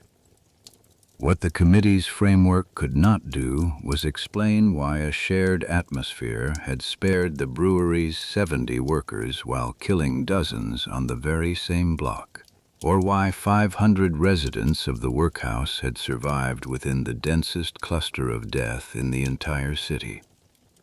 The report simply did not engage with these specific comparisons in any serious way, treating the general condition of the district as sufficient explanation without testing whether that condition actually distinguished the sick from the well. William Farr, the government statistician who had overseen mortality data collection since the 1840s, occupied an especially important position in this dispute. Farr had joined the General Register Office in 1839 and had spent the years since building it into the most sophisticated system of vital statistics collection in the world, personally responsible for the very death registers Snow relied on to build his own case. Farr had spent years developing the idea that miasma density correlated with elevation above the Thames, believing that low-lying areas closer to the river's damp, decaying banks produced more concentrated poisonous vapor than higher ground further away. He had built an entire statistical framework around this relationship, one that fit neatly within the existing miasma consensus and carried the authority of the government's own registration office behind it. Farr's elevation theory was not simply a personal quirk. It had genuine predictive power in a rough sense, since low-lying districts near the Thames often did suffer higher cholera mortality, though for reasons entirely different from what Farr believed, since those same low-lying districts also tended to draw their water from the most heavily contaminated stretches of the river. Farr had in fact corresponded with Snow directly during this period, and their exchanges reveal a statistician genuinely wrestling with data that did not fit comfortably within his existing framework, rather than a man simply dismissing an inconvenient rival out of professional pride. Snow's water theory offered Farr no obvious place within that framework, and for a time Farr remained publicly unconvinced, continuing to present elevation-based mortality statistics as though they settled the question the Broad Street evidence had already complicated. It would take years and considerably more evidence than Snow could gather in a single autumn before Farr's own position began to shift. While the official committee worked, Reverend Henry Whitehead continued his own investigation through the winter of 1854 and into 1855, driven by a motive entirely separate from settling any scientific dispute. Whitehead had set out, in his own words to colleagues, hoping to gather enough evidence to disprove Snow's water theory, considering it less credible than the explanations most educated men of his acquaintance still accepted. His initial skepticism was not idle or dismissive. Whitehead genuinely believed that a careful, systematic review of the parish's cases would reveal inconsistencies in Snow's account, gaps between the tidy pattern on the map and the messier reality he expected to find once he asked more detailed questions of the families involved. He approached the work methodically, revisiting households he had already comforted as their pastor, and asking, this time, more specific questions about symptoms, timing, and daily habits than his earlier pastoral visits had required. His pastoral visits gave him something the official committee lacked: years of personal familiarity with individual families and a level of trust that let grieving households share details they might not have offered a government inspector. Families who had answered Snow's door-to-door questions briefly, eager to see the stranger with his notebook move on, spoke to Whitehead at greater length, filling in details of daily routine that a less familiar visitor would never have drawn out. Piecing together dates and symptoms from dozens of households, Whitehead worked backward, trying to identify not just where the outbreak had clustered, but where it had actually begun. This was a different question than the one Snow had asked, and it required a different kind of evidence, not a map of where the many had died, but a careful chronology of who had fallen ill first and why. His inquiries led him to the family at number 40 Broad Street, where an infant girl named Frances Lewis, the daughter of a police constable and his wife, had fallen ill several days before the wider district's mortality spiked. Whitehead's approach to the Lewis household illustrated exactly the kind of trust his years as parish curate had built. Sarah Lewis, the child's mother, had already lost her infant daughter and was in the midst of grieving when Whitehead visited. Yet she answered his careful, patient questions about the days leading up to Frances's illness in a way she likely would not have offered a government inspector arriving unannounced with an official notebook. Whitehead learned that Frances had first shown symptoms on August 24th, a full week before the explosive rise in deaths that began on August 31st, making her among the very earliest cases in the entire outbreak. He learned further that her mother, following ordinary domestic practice, had washed the infant's soiled diapers in a bucket of water and emptied that water into the cesspool at the front of the house, a cesspool built, as later inspection would confirm, less than a meter from the brick lining of the well feeding the Broad Street pump. This was the detail the official government inquiry had not found, because it had not gone looking for a single originating case in the way Whitehead's pastoral relationships allowed him to do. The distinction mattered enormously for how the two investigations were eventually judged by history. A government committee with greater resources had missed what a single clergyman, working alone and initially hoping to disprove the very theory his findings would confirm, eventually uncovered through nothing more than patience and existing relationships of trust. Subsequent examination of the cesspool and the well's brickwork found exactly the kind of structural failure the timeline predicted: aging brick that had crumbled sufficiently to allow seepage between the two, a physical mechanism finally matching the statistical pattern Snow had traced weeks earlier without being able to see it directly.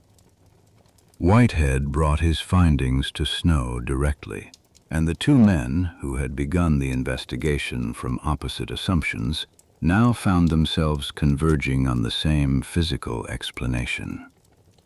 Their subsequent correspondence, preserved in fragments, shows two men from very different backgrounds: a physician trained in statistics and observation, a clergyman trained in scripture and pastoral care, arriving at an identical conclusion through entirely different methods, a convergence that lent the final account far more weight than either man's evidence could have carried alone.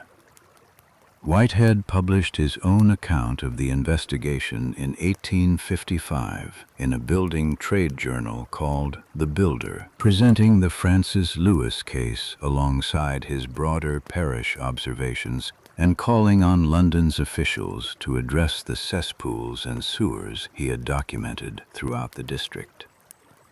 The choice of publication was itself telling: a building and construction trade journal, rather than a medical one, was willing to print an account that challenged the medical establishment's own preferred theory, at a time when few physicians' journals showed similar interest. His report carried a credibility the official committees had lacked in one crucial respect. Whitehead had begun as a skeptic of Snow's theory, and his eventual agreement carried none of the appearance of a predetermined conclusion. Even so, no immediate government action followed either publication, and both Snow's revised essay and Whitehead's report circulated for years afterward, more as curiosities cited by a small circle of interested physicians than as documents that reshaped national policy on their own.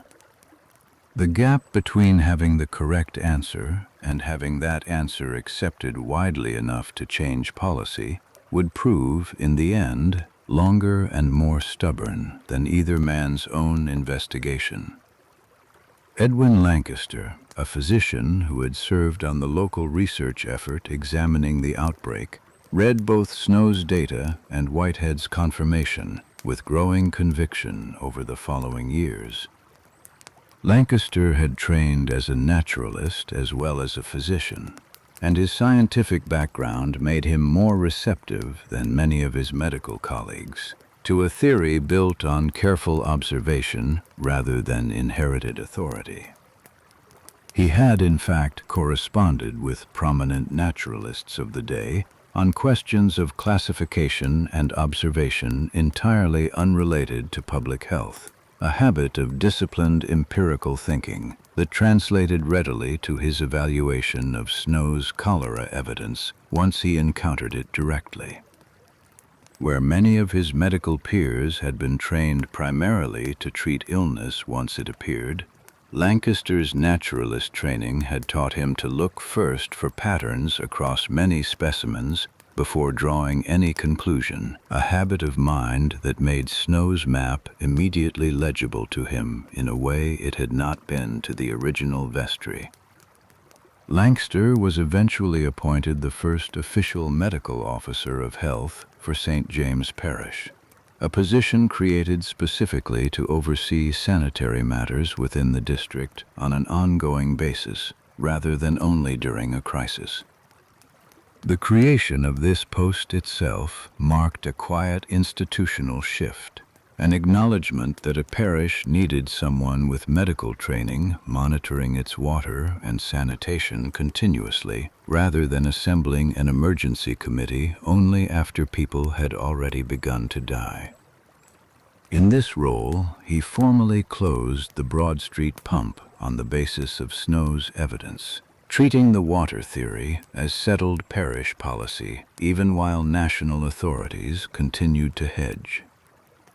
Infection rates in the immediate area, already suppressed by the earlier temporary closure, declined further under Lancaster's permanent measures, giving the parish itself a longer, more conclusive record than the brief experiment of September 1854 alone could provide.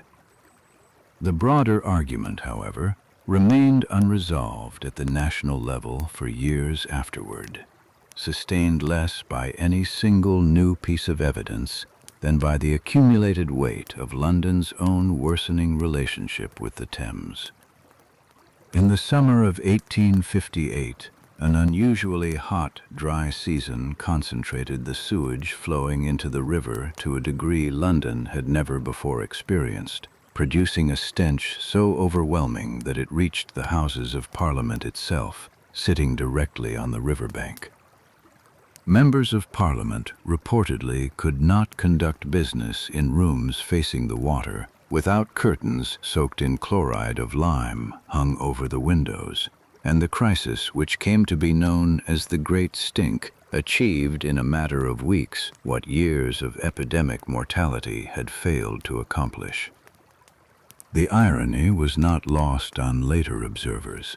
London's government had tolerated cholera outbreaks that killed tens of thousands of its poorest residents across 3 separate epidemics, yet moved within days, once the smell itself threatened the comfort of the wealthy and powerful sitting beside the river. Parliament moved with unusual speed to authorize funding for a comprehensive new sewer system for the entire city, a project entrusted to the engineer Joseph Bazalgette, who had already been developing detailed plans for exactly this kind of citywide infrastructure for several years, plans that had previously stalled for lack of funding and political will. Construction on Bazalgette's network of intercepting sewers began soon after and would continue for well over a decade, eventually running for more than 1,000 miles beneath London's streets, carrying waste far downstream of the city's own drinking water intakes for the first time in the city's history. The project required rerouting the flow of an entire city's waste through a system of massive brick tunnels, pumping stations, and embankments along the Thames itself, a scale of civil engineering London had never before attempted for a purely sanitary purpose. Bazalgette designed the system with capacity well beyond what contemporary population estimates required, a decision that would allow the network to continue serving London's needs for well over a century afterward, long past what anyone funding it in 1858 could reasonably have anticipated. The Great Stink itself was, ironically, driven by the very miasma theory Snow had spent a decade challenging. Parliament acted because the smell itself had become unbearable, not because anyone in the chamber had suddenly accepted that cholera traveled through water rather than air. The consequence, however, served Snow's underlying cause, regardless of the reasoning behind it, since a city-wide sewer system that finally separated sewage from drinking water addressed the actual mechanism of transmission, even while the men funding it still believed they were addressing something else entirely. John Snow did not live to see this vindication take its final shape. He died in June of 1858, at 45 years old, following a stroke suffered at his London home, only weeks before the Great Stink forced Parliament's hand. The timing carried its own quiet irony, since the very crisis that would finally force London to build the infrastructure his theory required arrived only after he was no longer alive to see the connection drawn publicly between the two.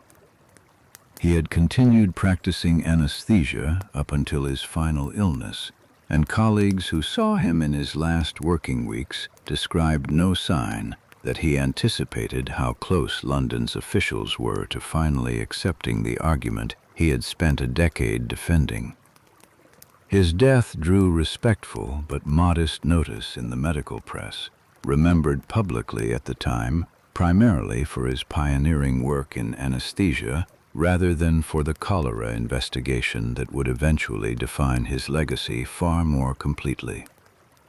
Obituaries of the period devoted more space to his contributions to chloroform administration and his attendance on the Queen than to a Soho water pump most readers had already half forgotten, a measure of how far his cholera work still had to travel before it received the recognition it would later be granted.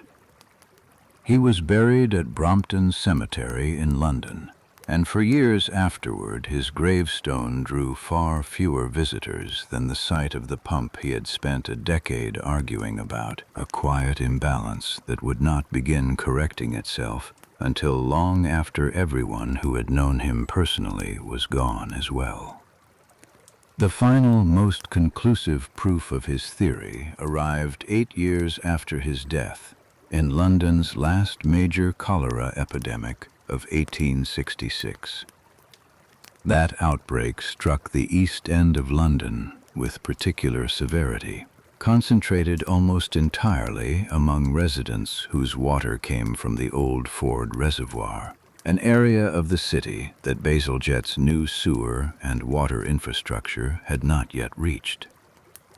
The East London Waterworks Company, supplying that reservoir, had failed to filter its water adequately, allowing sewage-contaminated river water to enter the system in a manner strikingly similar to the Southwark and Vauxhall Company's failures 12 years earlier. An official inquiry into the company's practices later found that filter beds meant to purify the reservoir's intake had been bypassed during a period of high demand, a shortcut taken for reasons of operational convenience that echoed in almost every particular the kind of institutional negligence Snow had spent over a decade trying to draw attention to. Districts already connected to the reformed system remained largely untouched, producing exactly the pattern Snow's theory had always predicted: cholera following contaminated water with the same precision it had followed the Broad Street pump 12 years earlier, this time confirmed not by one physician's painstaking fieldwork, but by the involuntary experiment of an entire city's uneven infrastructure. Investigators in 1866 needed only weeks, rather than the years Snow had spent building his case, to identify the contaminated reservoir as the source, since by this point the water transmission theory had accumulated enough supporting evidence that officials knew immediately what kind of evidence to look for.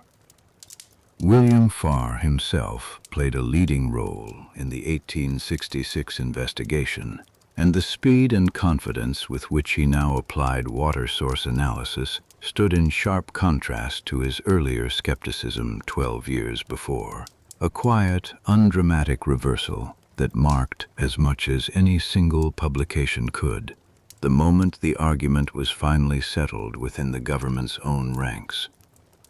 By the time this final epidemic ran its course, the General Board of Health itself had come to accept what Snow had argued from the beginning, closing the 12-year gap between his private investigation and the medical establishment's public agreement. What remained was not the question of whether Snow had been right, but what his method, the map, the comparison, the careful accounting of both the sick and the well, would come to mean for every epidemic investigation that followed it. That belated acceptance changed what Snow's original investigation meant for everyone who studied it afterward. No longer a stubborn outsider's unproven theory, but a demonstrated method that had been right from the start, if anyone had been willing to look closely enough at the map in September of 1854. In the years after his death, physicians and statisticians studying disease increasingly borrowed the same structure Snow had improvised out of necessity that autumn. Identify every case, record its exact location, compare the affected against the unaffected, and let the resulting pattern point toward a cause rather than assuming one in advance. This approach did not yet have a settled name during Snow's lifetime, though he had already helped found the London Epidemiological Society in 1850, 4 years before the Broad Street outbreak gave the emerging field its most famous case study. That society had originally organized around the study of epidemic diseases in general, without any single accepted method for investigating them, and its early meetings included physicians holding a wide range of competing theories about how disease actually traveled. Snow attended these meetings as one voice among many, his water theory competing for attention alongside miasma-based papers, contagionist arguments, and a variety of other frameworks that the Society's members debated without any shared consensus on which was correct. Only decades later did the discipline built from this method acquire the name history now uses for it, epidemiology, the study of how disease moves through a population, traced to specific causes through specific patterns, rather than general theories of atmosphere or constitution. By the early 20th century, medical schools had begun teaching Snow's Broad Street investigation as a foundational case study, not primarily for its conclusion about cholera, which had long since been settled by Koch's bacterial identification, but for its method, the demonstration that a disease cause could be deduced from the shape of its spread before any laboratory confirmation existed at all. Textbooks of epidemiology written across the 20th century returned to the same handful of details each time: the brewery, the workhouse, the dry statistical ratios of drinkers and abstainers, treating them not as historical trivia, but as a template for how an investigator should think when a laboratory answer is not yet available. Later generations of epidemiologists would formalize what Snow had done intuitively into named statistical concepts, including the case control comparison and the natural experiment, giving textbook vocabulary to reasoning he had worked out under the pressure of an active, ongoing outbreak. Modern epidemiology courses often ask students to reconstruct Snow's original analysis from the raw data alone, without being told his conclusion in advance, a pedagogical exercise designed to demonstrate that the method itself, not any special genius, was capable of producing the correct answer. Snow's own theory of a living, waterborne agent found its biological confirmation slowly, and through an unusual sequence of missed and rediscovered evidence. An Italian anatomist named Filippo Pacini had in fact examined cholera victims under a microscope in 1854, the same year as the Broad Street outbreak, and identified comma-shaped bacteria he believed responsible for the disease. Pacini published detailed anatomical descriptions of the organism and even proposed the name Vibrio cholera for it, using precisely the same terminology later generations would adopt.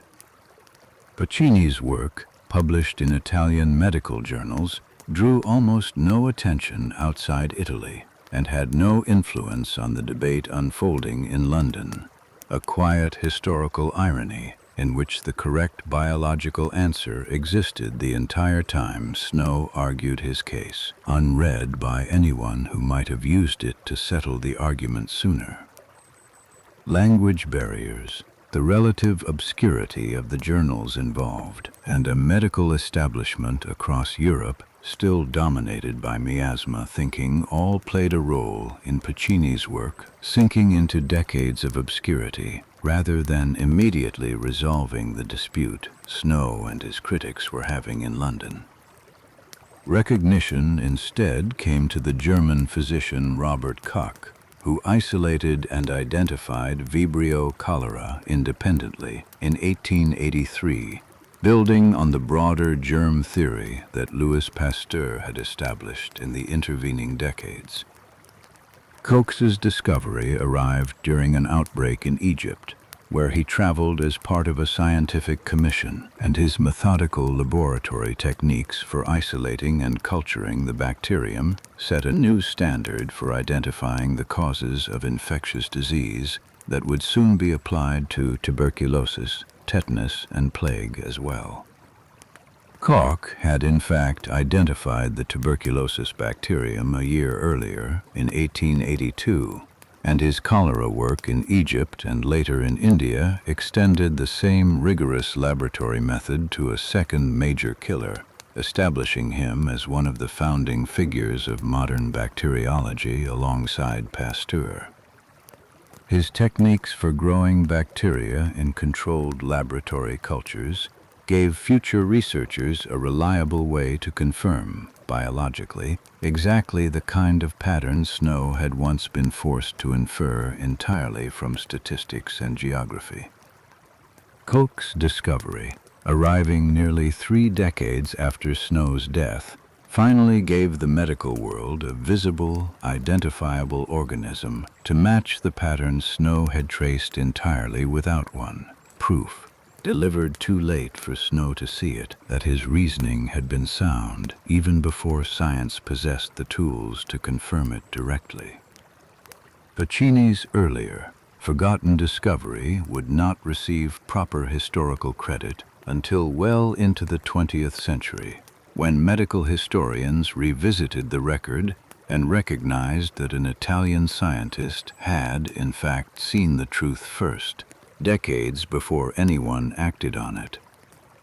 The method Snow pioneered did not remain confined to cholera or to the 19th century.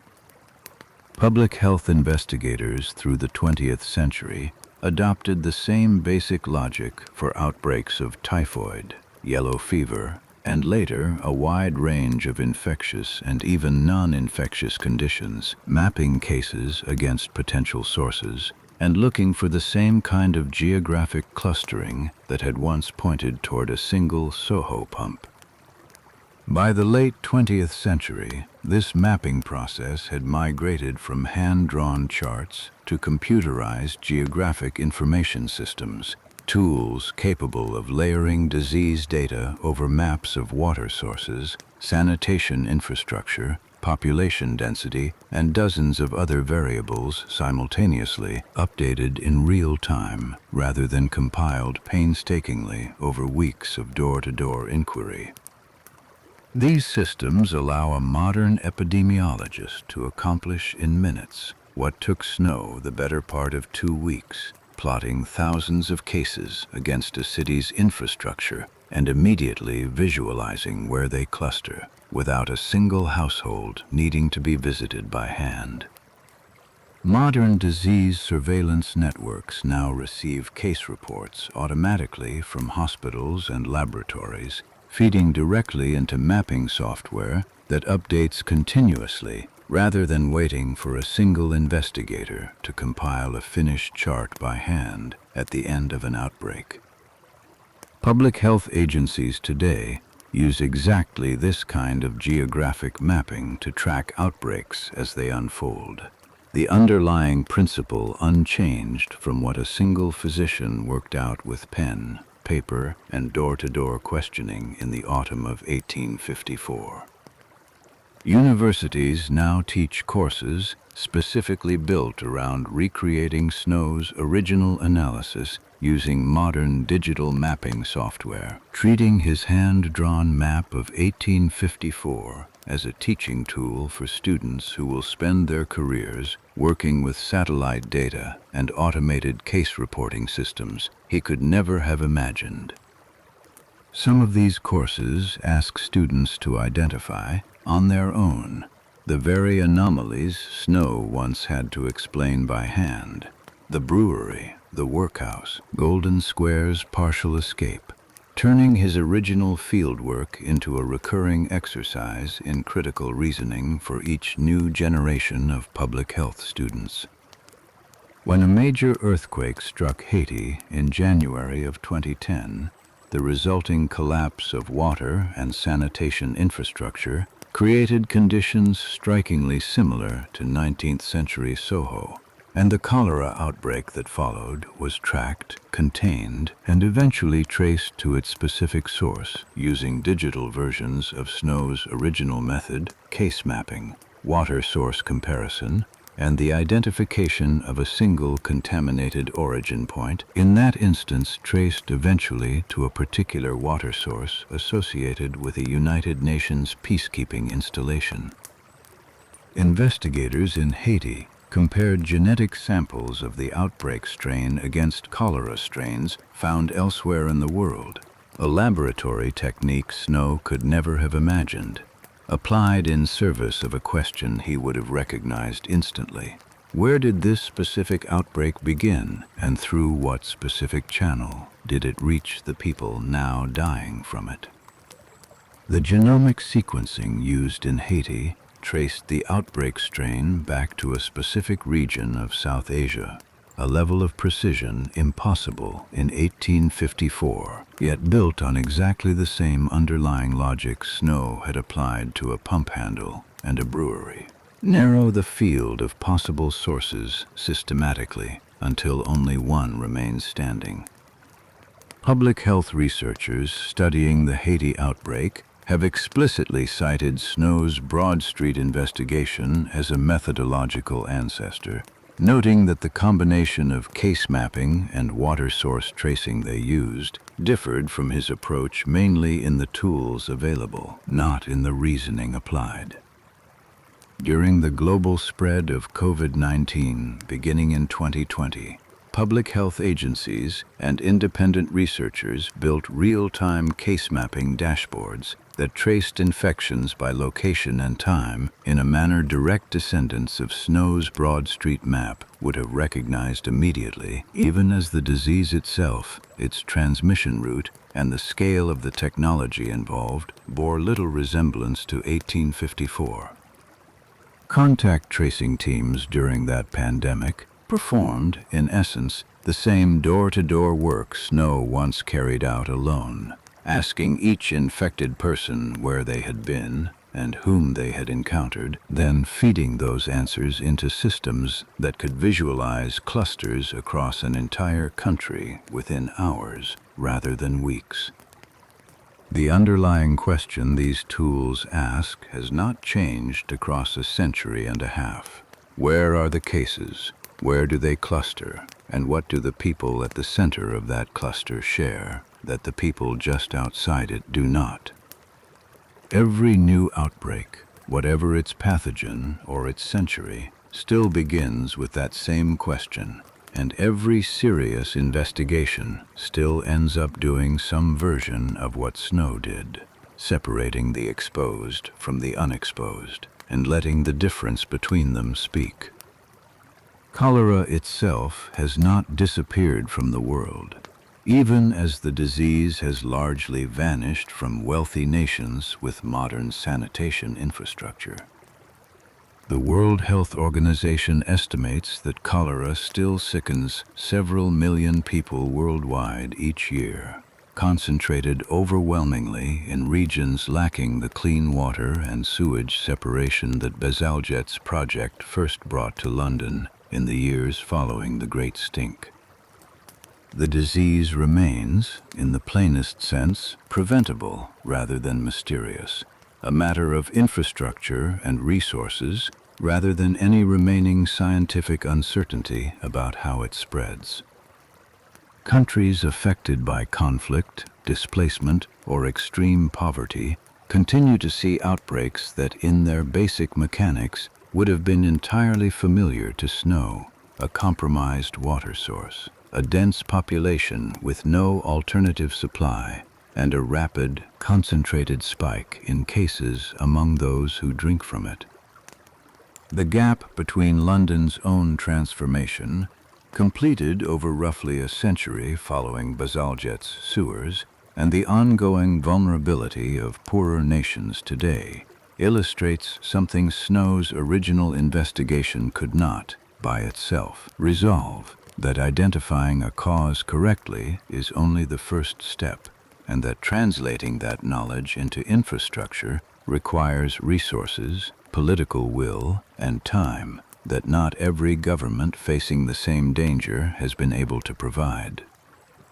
In 2017, the World Health Organization launched a global roadmap aimed at reducing cholera deaths by 90% by the year 2030, an effort built on exactly the combination of clean water infrastructure, sanitation, and rapid case surveillance that traces its lineage directly back to the lessons London's officials resisted for over a decade after Snow first proposed them. The roadmap explicitly identifies rapid outbreak detection and response as one of its central pillars, a modern institutional commitment to doing quickly, with satellite data and laboratory confirmation, what one physician once had to argue for personally in front of a skeptical parish committee. The roadmap's other pillars, expanding access to oral cholera vaccines, strengthening health systems in the most vulnerable regions, and coordinating across national governments rather than leaving each affected country to respond alone, extend Snow's original insight into forms of large-scale coordinated public health infrastructure he never had the institutional backing to pursue in his own lifetime. Every intervention listed in that modern roadmap, safe water access, sanitation separation, rapid outbreak surveillance, descends in a direct, traceable line from an argument one physician could not get a parish vestry to fully believe in September of 1854. In London itself, the physical trace of the outbreak remains visible on the ground if a person knows where to look. A replica of the Broad Street pump, complete with a granite curbstone marking the original well's location, stood at the corner of what is now called Broadwick Street for over 2 decades, a small monument to an argument that took years to win. The replica pump was installed in 1992, deliberately built without a working handle, so that visitors could see the pump's outline without any risk of confusing the memorial for a functioning water source. Since 1992, an organization called the John Snow Society has gathered annually near the site for what it calls the Pump Handle Lecture, a ceremony in which the pump handle is symbolically removed and later reattached, marking the anniversary of the original decision, and using the occasion to discuss a current public health topic chosen each year. Past lectures have addressed subjects ranging from HIV and AIDS to modern water sanitation crises in the developing world, treating the 1854 outbreak not as a closed historical curiosity, but as a recurring lens through which to examine whatever public health challenge the world happens to be facing that particular year. The society itself grew out of a small circle of London physicians and public health researchers who felt that Snow's work, though celebrated within academic epidemiology, deserved a more visible, ongoing public commemoration than a single line in a medical textbook could provide. Membership and attendance at the annual lecture have grown over the decades to include public health officials, historians, and researchers from well beyond London, drawn by the same enduring appeal of a story that ties a single Soho street to problems the world still has not fully solved. The physical pump itself was removed during nearby redevelopment work in 2016 and later reinstalled on the pavement outside a public house that now bears Snow's name, a quiet acknowledgement in the middle of a modern London street of an argument that a parish vestry once agreed to only because it cost them nothing to be wrong.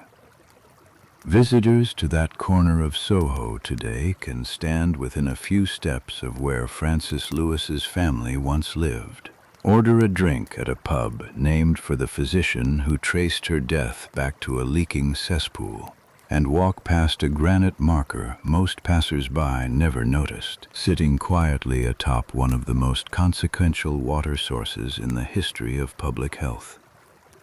The street itself bears no other obvious sign of what happened there. Its Georgian and Victorian buildings, long since converted to shops, offices, and restaurants, serving a Soho that has changed trades and character many times over since 1854, while the ground beneath it and the lesson buried with it remains exactly where Snow first traced it.